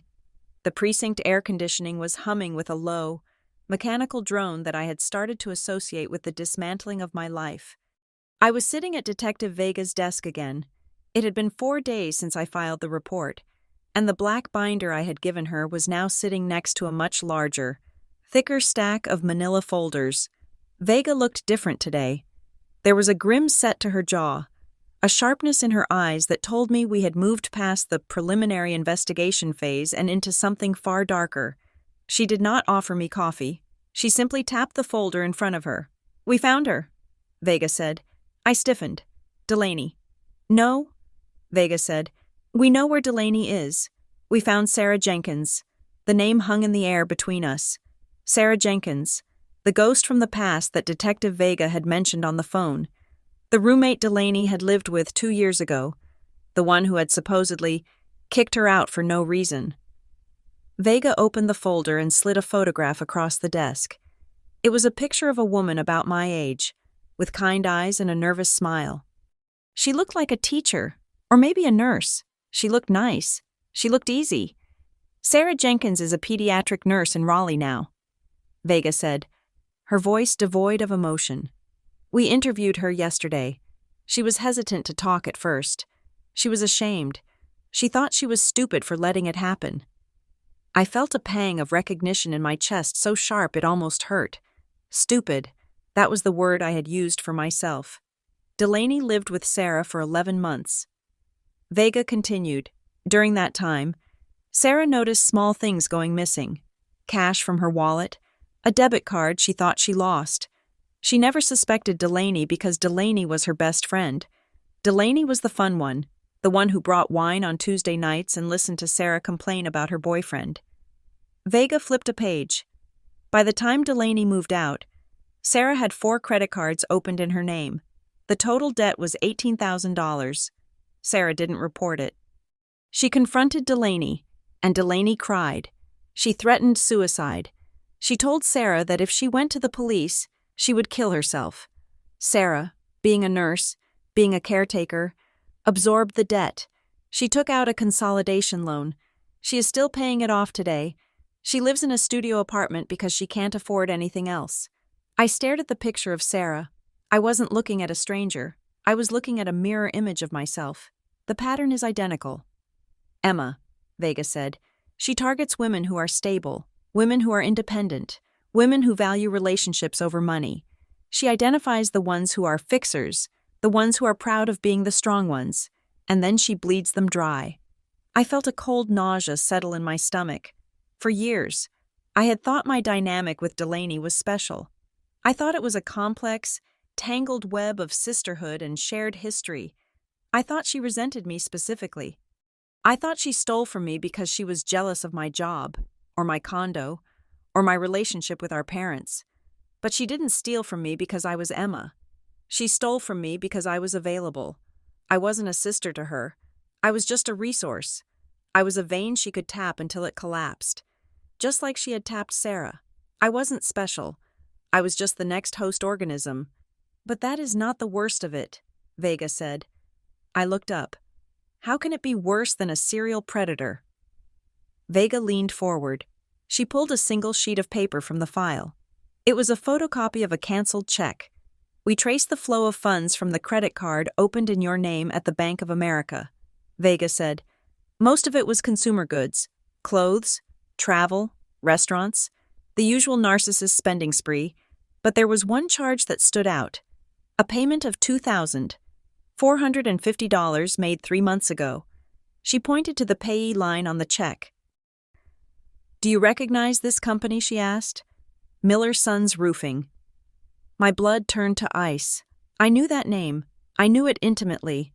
Last winter, a massive storm had damaged the roof of my parents' house on Maplewood Drive. There had been a leak in the master bedroom. My mother had been frantic. My father had been stressed about the cost because their insurance deductible was high. Then, suddenly, the problem had been solved. My father had told me, with a look of relief, that he had found the money in an old savings account. The roof was fixed. The leak stopped. That's the company that fixed my parents' roof, I whispered. Exactly, Vega said. This payment was made using the credit card Delaney opened in your name. She paid for the repairs on your parents' house using your stolen identity. I sat back, the chair digging into my spine. The room seemed to tilt. So she stole from me to help them, I asked, my voice trembling. Is that what this is? Some twisted Robin Hood thing? Vega shook her head slowly. Look at the signature on the work order. Emma. She slid another document across the desk. It was the invoice from Miller Sons Roofing. At the bottom, where the customer acknowledges that the work is done and payment has been rendered, was a signature. It wasn't Delaney's signature. It was my father's. Greg Richardson signed off on the work, Vega said, and right next to it, under payment method, it lists the last 4 digits of the card in your name, the card that Delaney was holding. He might not have known. I said quickly, the defense mechanism was automatic, a reflex honed over 20 years of making excuses for them. Maybe she just handed him the card. Maybe he didn't look at the name. Maybe she told him it was her card. Vega looked at me with a pity that felt like a slap. Emma, she said softly. Your father is a retired actuary, isn't he? You told me that in your initial statement. Yes, I said, an actuary. Vega repeated. A man who made a living calculating risk in detail. Do you really believe that a man like that let his unemployed daughter pay a $2,000 bill without asking where the money came from? Do you really believe he didn't look at the card? Do you really believe he didn't see the statements coming to his own mailbox? She reached into the folder again. We executed a search warrant on the trash at the Maplewood residence yesterday. Vega said, we found shredded documents. We pieced some of them together. They were credit card statements in your name. They weren't unopened. Emma, They had been opened, read, and then shredded. The silence that followed was deafening. They knew. They had known the whole time. It wasn't just that they were protecting Delaney after the fact. They were beneficiaries of the crime. My sister had stolen my identity to pay for the roof over their heads, and they had looked the other way because it solved a problem for them. They had traded my financial future for a dry bedroom. I remembered a conversation from 3 months ago. I was at the house for dinner. My mother was holding a stack of mail. She had held up a white envelope. "Emma," she had asked, her voice casual, almost bored. "Why are you getting mail from Chase? I thought you banked with Wells Fargo." I had looked at her, confused. "I do. It is probably just junk mail. Pre-approved offers. Throw it away." "Okay," she had said, and she had tossed it onto the counter, but she hadn't thrown it away. She had given it to Delaney, or she had opened it, seen the balance, seen the charges, and realized that her golden child was funding their lifestyle with her other daughter's credit. And she had said nothing. "They are not just enablers," I said, my voice sounding hollow and strange to my own ears. "They are accomplices. Technically, yes," Vega said. "Proving it in court is harder. They can claim ignorance. They can claim Delaney lied to them. But for your purposes, for your peace of mind, you need to know that you are not crazy. You were living in a house where 3 people were okay with sacrificing you." I stood up. I felt like I needed to run. I needed to scrub my skin. I felt dirty. I felt used in a way that went beyond money. I was livestock to them. I was a resource to be harvested. "What do?" I asked. "You keep going," Vega said. "You give me everything you have. We build a case so tight that even your father's actuary brain can't find a loophole." I went home. I didn't cry. I think I was past crying. I was in a state of cold, clinical shock. I sat on my floor with my phone. I needed more. If Vega was right, if this was a coordinated effort to use me, then there had to be signs I had missed. I opened my text history with Delaney. I scrolled back. Years back, I looked for the questions. January 4th, 2022 Delaney. "Hey M. Weird question. But what was the name of that first elementary school we went to? The one with the scary slide. I'm writing a memoir piece for my blog, and I totally blanked on the name. Me. Oak Creek Elementary. Why Delaney? Just nostalgia. Thanks, August 15th, 2022 Delaney. M. Remind me. What year did Grandma Rose die? Was it 98 or 99? Trying to figure out a timeline for this art project. Me.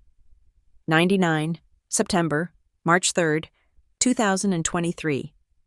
Delaney, does Mom's middle name have an E at the end? Or no? I'm ordering her a personalized robe for Mother's Day. Me Ann. With an E. I dropped the phone. Oak Creek Elementary. September 99. Ann. Those weren't nostalgic questions. Those were security questions. She had been harvesting my data for years. She had been grooming me. And every time I answered, every time I played the helpful sister, I was handing her the keys to the vault and my parents. They watched it happen. They enjoyed the robe. They enjoyed the roof. My phone buzzed. It was Evan. "Hey." His text read, "Thinking about you. Just a heads up. I heard something from a friend who knows your dad's lawyer. They are preparing a narrative." I called him. "What narrative?" "They are going to say you authorized it," Evan said, his voice serious. "They are going to say that you gave Delaney permission to use your cards to help the family during a hard time. And now you are retracting it because you got into a fight. They are going to paint you as an Indian giver, someone who uses money to control people and then calls the cops when they don't jump high enough. But the signatures are forged." I said, "They will say you told her to sign them." Evan said, "They will say it was a verbal contract. It is he said, she said. And it is 3 of them against 1 of you. Your parents will testify that they heard you offer the money. They will lie under oath. Emma, to save Delaney. They will perjury themselves and destroy you." I closed my eyes. Of course they would. They had already shredded the statements. They had already signed the roofing invoice. Perjury was just the next logical step. Let them try. I said, I have the text messages, I have the dates, and I have Sarah Jenkins. Sarah is willing to testify. Evan asked, Vega thinks so. I said, and even if she isn't, her existence proves the pattern. I am not the first one.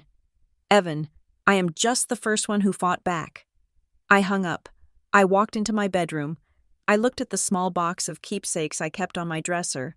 There was a photo of me and my parents at my college graduation. They looked proud. Or at least, they looked like they were playing the role of proud parents. I took the photo out of the frame. I looked at it one last time.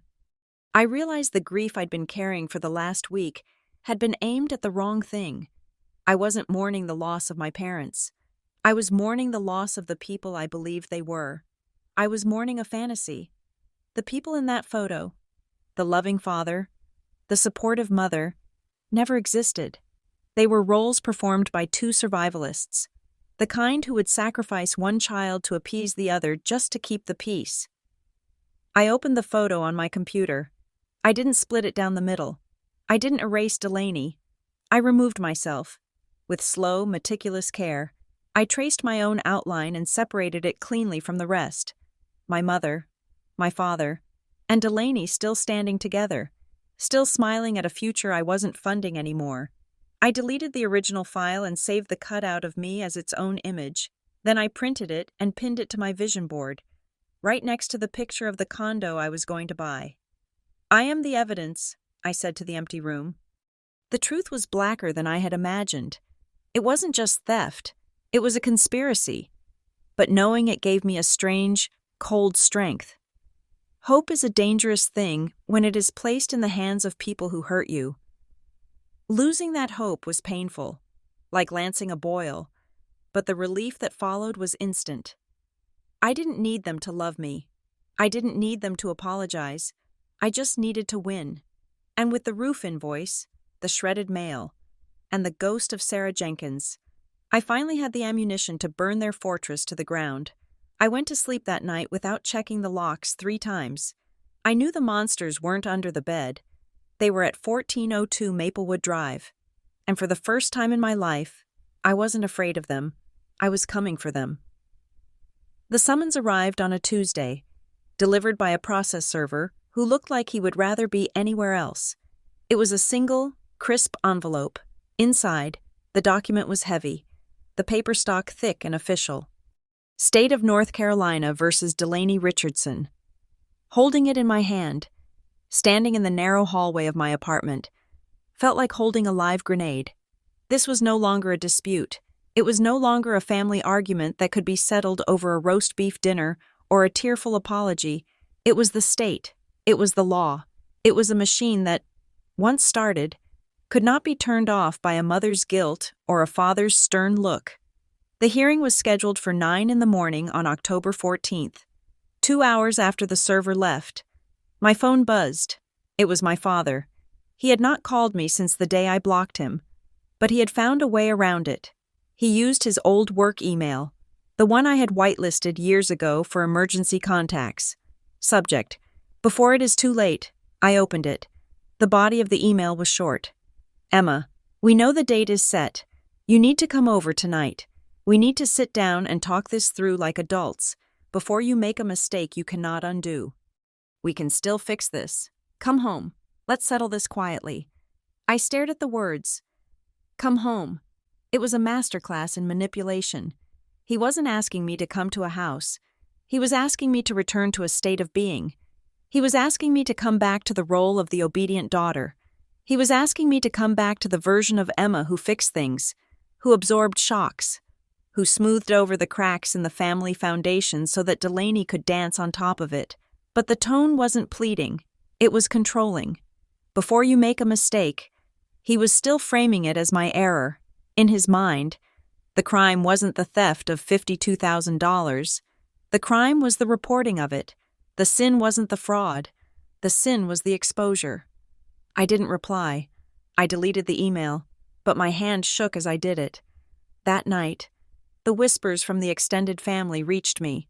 My cousin, Chloe, who was 19 and naive enough to think she was helping, sent me a direct message on Instagram.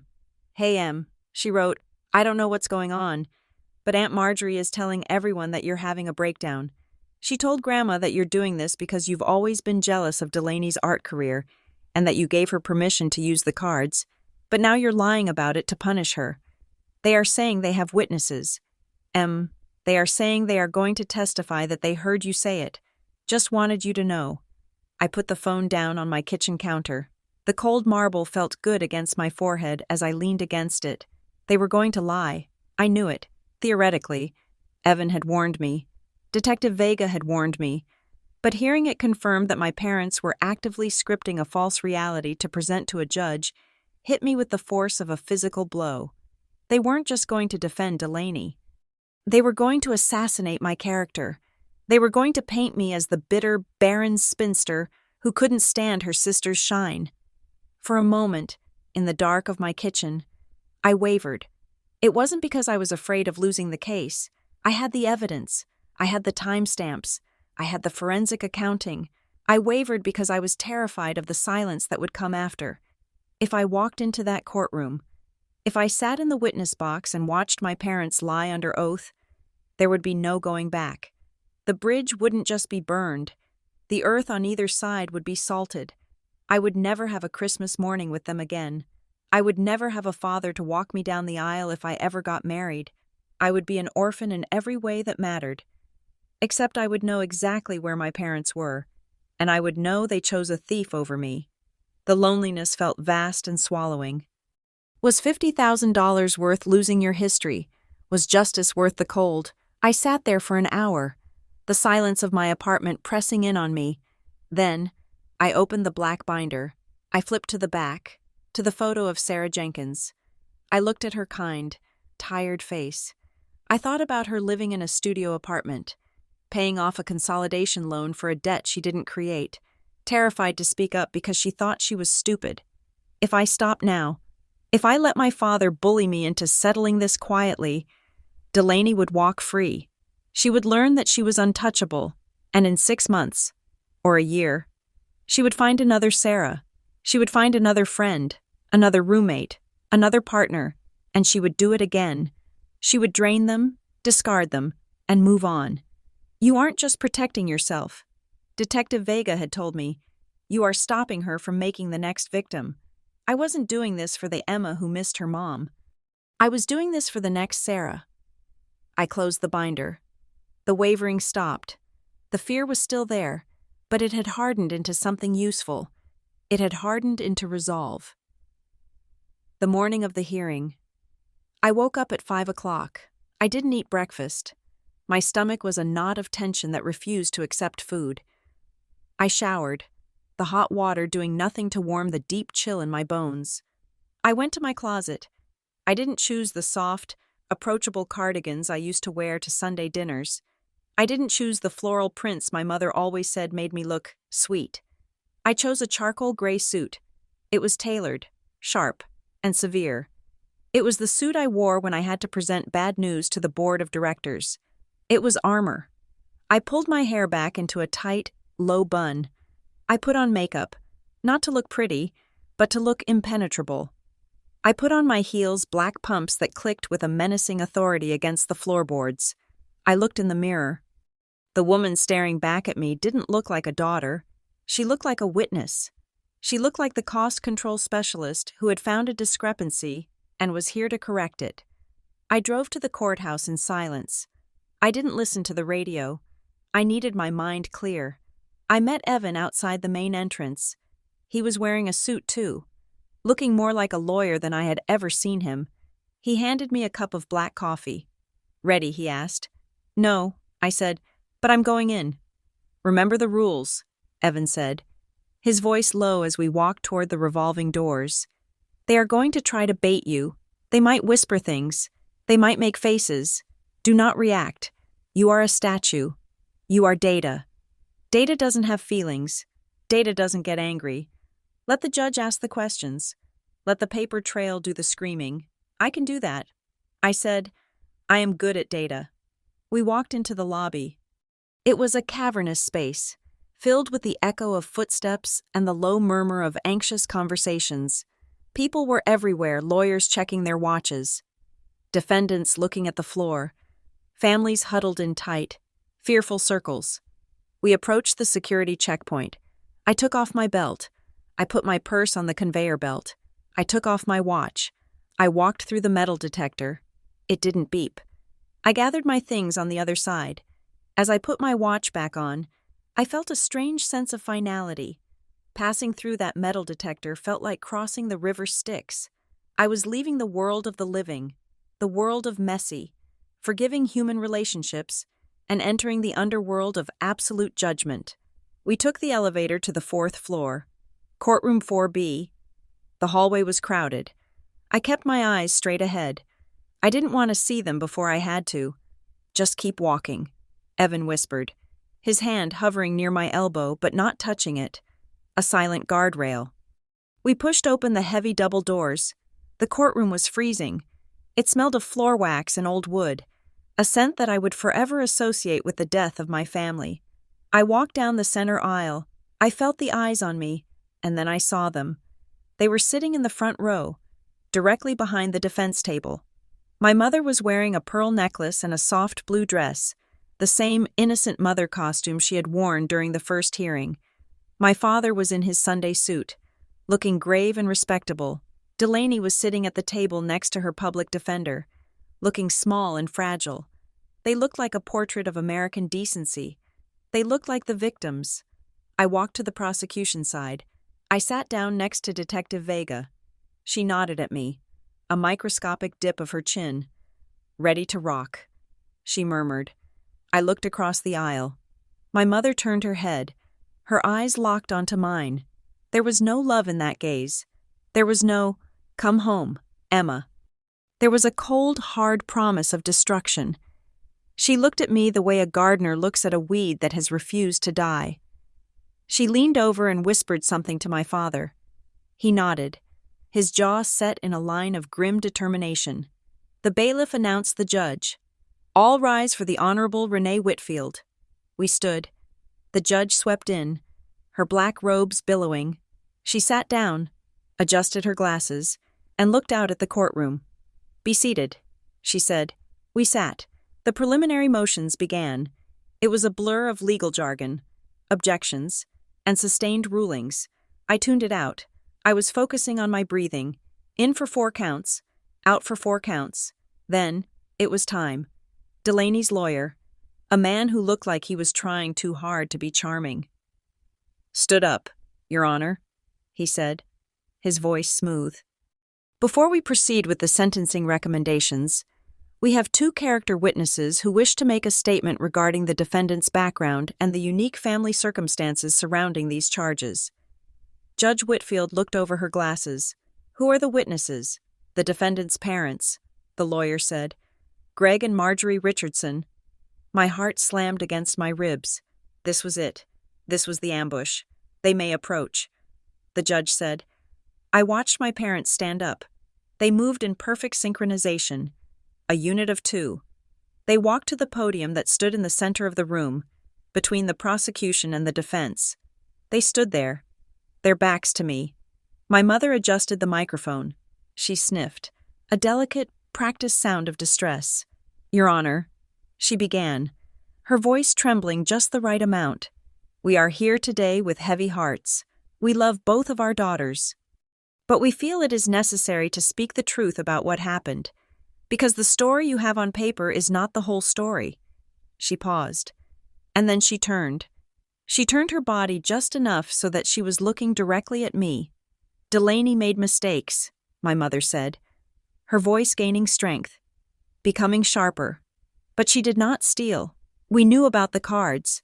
We discussed it as a family. Emma offered to help her sister. She offered her credit to help us through a hard winter. But Emma..." My mother's eyes bored into mine. "Emma has always been difficult," she said to the judge, pointing a manicured finger at me. "She is vindictive. She is jealous of her sister's spirit. She is doing this to punish us because she felt left out. We are here to ask you not to let her vengeance destroy a young woman's life." My father stepped up to the microphone next. He placed a hand on my mother's shoulder. "It's true, Your Honor," he said, his deep voice filling the room with the authority of a patriarch. "This is a family dispute that got out of hand. Emma told us she wanted to help. She is twisting the truth now because she is angry with us. She is using this court to settle a personal score." The room was silent. I sat there, frozen. They were doing it. They were actually doing it. They were looking a judge in the eye and lying to send me to hell. They were painting me as the villain in my own victimization. I felt Evan tense up beside me. I felt Detective Vega stiffen, but I didn't move. I stared at the back of my father's head. I stared at the pearls around my mother's neck. I understood then, with a clarity that was blinding and absolute, that they hadn't come here to save Delaney. They had come here to execute me. Judge Whitfield didn't speak immediately. She let the silence hang in the air. Heavy and suffocating, she looked at my parents. Then she looked at the file on her desk. Then she looked at me. And then she leaned forward. My mother's voice cracked perfectly on the word vindictive. It was a performance that deserved an award, not for its honesty, but for its sheer, breathtaking audacity. She stood there, clutching her purse with white-knuckled intensity, and wiped a tear from her cheek, a tear that I knew was real, but not for the reason the court thought. She was not crying for Delaney. She was crying because she was losing control. "She is cruel," my mother said, using the word for cruel that she usually saved for people who kicked stray dogs. "She knows Delaney is fragile. She knows her sister struggles with the weight of the world. And yet, Emma pushed for this. She refused to settle. She refused to let us handle this as a family. She wants to see her sister destroyed because she has a cold heart." She stepped back, letting the accusation hang in the air like smoke. Then my father stepped forward. He looked tired. He looked like the weary patriarch carrying the sins of his children, a role he played so well that for a second, even I almost believed him. "Your Honor," he said, his voice grave, "we are not saying what Delaney did was right. We are saying it was a mistake that could have been fixed. She intended to pay it back. I know my daughter. She had a plan. But Emma didn't give her a chance. She cut us off. She went to the police before we could even write a check. It was an ambush. I felt a physical blow in my chest. Before we could even write a check, it was a lie so bold, so easily disprovable, that I felt the bile rise in my throat. They had never offered to write a check. They had told me to absorb the debt. They had told me to eat the loss, because I was the strong one.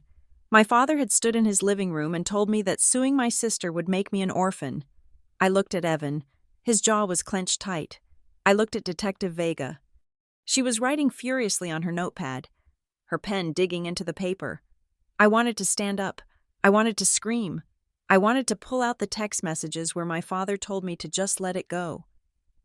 But I remembered the rules. Data doesn't scream. I stayed seated.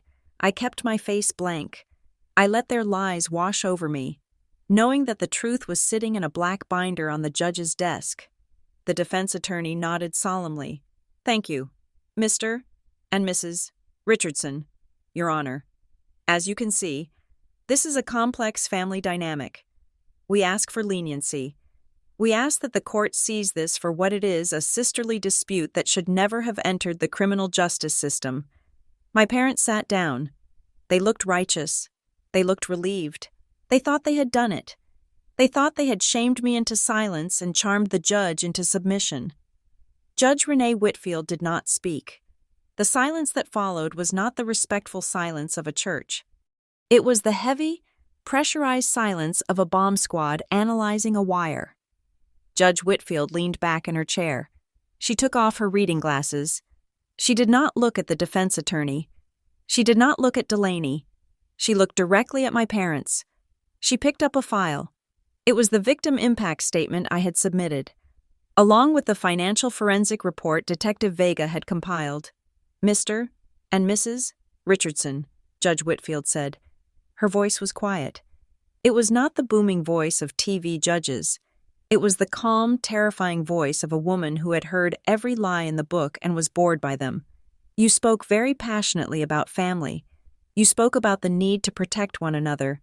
You spoke about how Emma was too quick to involve the law." My mother nodded eagerly. "Yes, Your Honor. Exactly. You claimed, the judge continued, glancing at her notes, that Delaney intended to pay the victim back, and that you would have handled this internally had you been given the time. We would have, my father said. Absolutely. Judge Whitfield flipped a page. The sound was sharp in the quiet room. I am looking at the financial breakdown of the $52,480 in question, she said. I see charges for luxury travel. I see charges for spas. I see charges for designer clothing. She paused. And I see a charge dated 3 months ago to Miller & Sons Roofing for $2,450. My father froze. His posture, which had been so upright and noble a moment ago, suddenly collapsed inward. I also see, the judge went on, her eyes never leaving my father's face, that you, Mr. Richardson, signed the completion invoice for that work, and that the payment method listed was the credit card ending in 4592, the card fraudulently opened in Emma's name. My mother stopped crying. Her face went pale. So, Judge Whitfield said, you knew about the card. You benefited from the card. You accepted a new roof paid for by your daughter's stolen identity. I didn't know which card she used. My father stammered. She just handled it. You are a retired actuary. Are you not, the judge asked? The question was a trap, and he knew it. Details are your profession. She didn't wait for an answer. She leaned forward, clasping her hands on the desk. I have a question for you, a simple one. You asked this court to be lenient because you are a family that takes care of its own. You called Emma vindictive for wanting her money back. The judge took a breath, and then she asked the question that ended my childhood. At any point, in the 3 months since this discovery, did either of you offer to repay fully or even partially the debt your other daughter created in Emma's name? The room went deadly silent. I looked at my parents. This was their chance. This was the moment where they could lie and say yes. We offered, but she refused. But they couldn't, because they knew I had the texts. They knew I had the emails, and they knew that lying about a specific financial offer under oath was a line they were too cowardly to cross. My mother opened her mouth, then closed it. My father stared at the floor. No, my father whispered. I cannot hear you. Judge Whitfield said. No, my father said louder, his voice cracking. We are on a fixed income. We couldn't afford a lump sum like that. Did you offer a payment plan, the judge asked? Did you offer $500 a month? Did you offer to sell the car? Delaney drives. Did you offer to take out a home equity loan on the house that Emma paid to fix? No, my father said. Did you ask Emma if she could make her rent, the judge pressed? Did you ask her if she lost her mortgage approval? Did you ask her how she was eating while carrying $50,000 of debt? My mother looked down at her hands. She was twisting her wedding ring. We thought she could handle it. She has a good job. She has a good job, the judge repeated. The words dripped with disdain. So because she is responsible, she must be the sacrifice. Because she works hard, she must be the bank for those who do not. Judge Whitfield closed the folder. She looked at Delaney, who was now trembling for real. The act was over. The misunderstood artist narrative had been shredded. This is not a family dispute, Judge Whitfield declared. This is financial cannibalism. You did not come here to save your daughter, Mr. and Mrs. Richardson.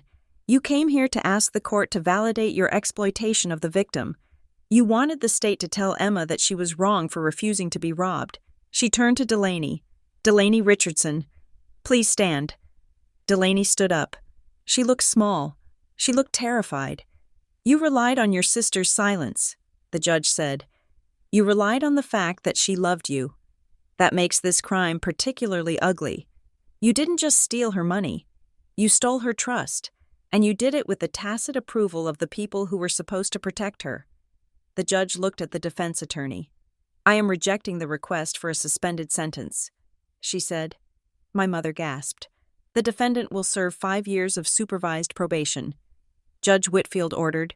She will complete 500 hours of community service, not in an art gallery, but in a setting that serves real victims of poverty.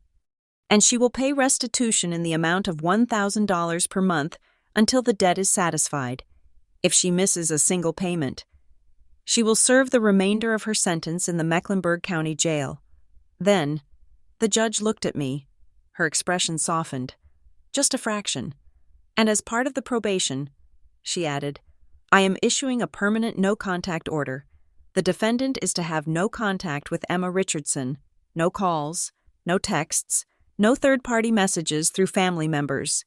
If she attempts to contact the victim to harass, guilt, or beg, her probation is revoked immediately. She banged the gavel. Court is adjourned. The sound of the gavel was the best sound I had ever heard. It wasn't loud.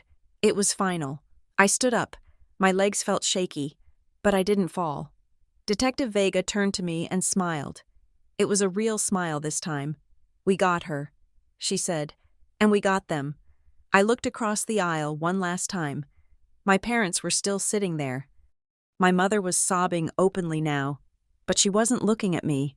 She was clutching Delaney's hand.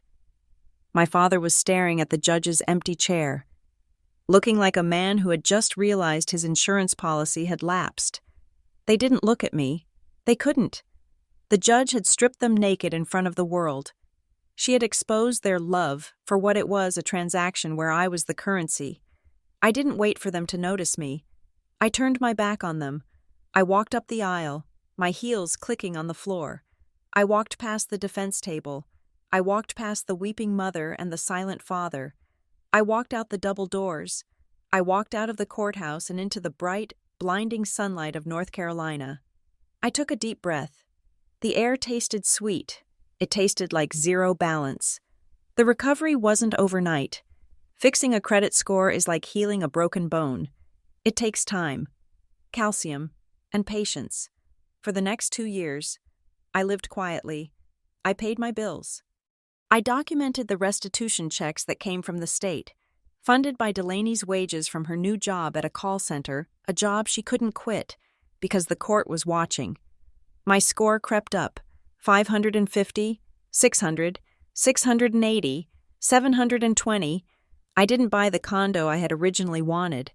That place was tainted by the memory of the easy Emma who had lost it. Instead, I bought a small house on the other side of the city. It had a porch, it had a garden, it had a thick, solid oak door with a deadbolt that I locked every night. I didn't hear from my parents. The no-contact order was for Delaney, but the silence from my parents was a choice theirs and mine. They sent a Christmas card the first year. It had no return address. It just said, "Thinking of you." I put it in the shredder.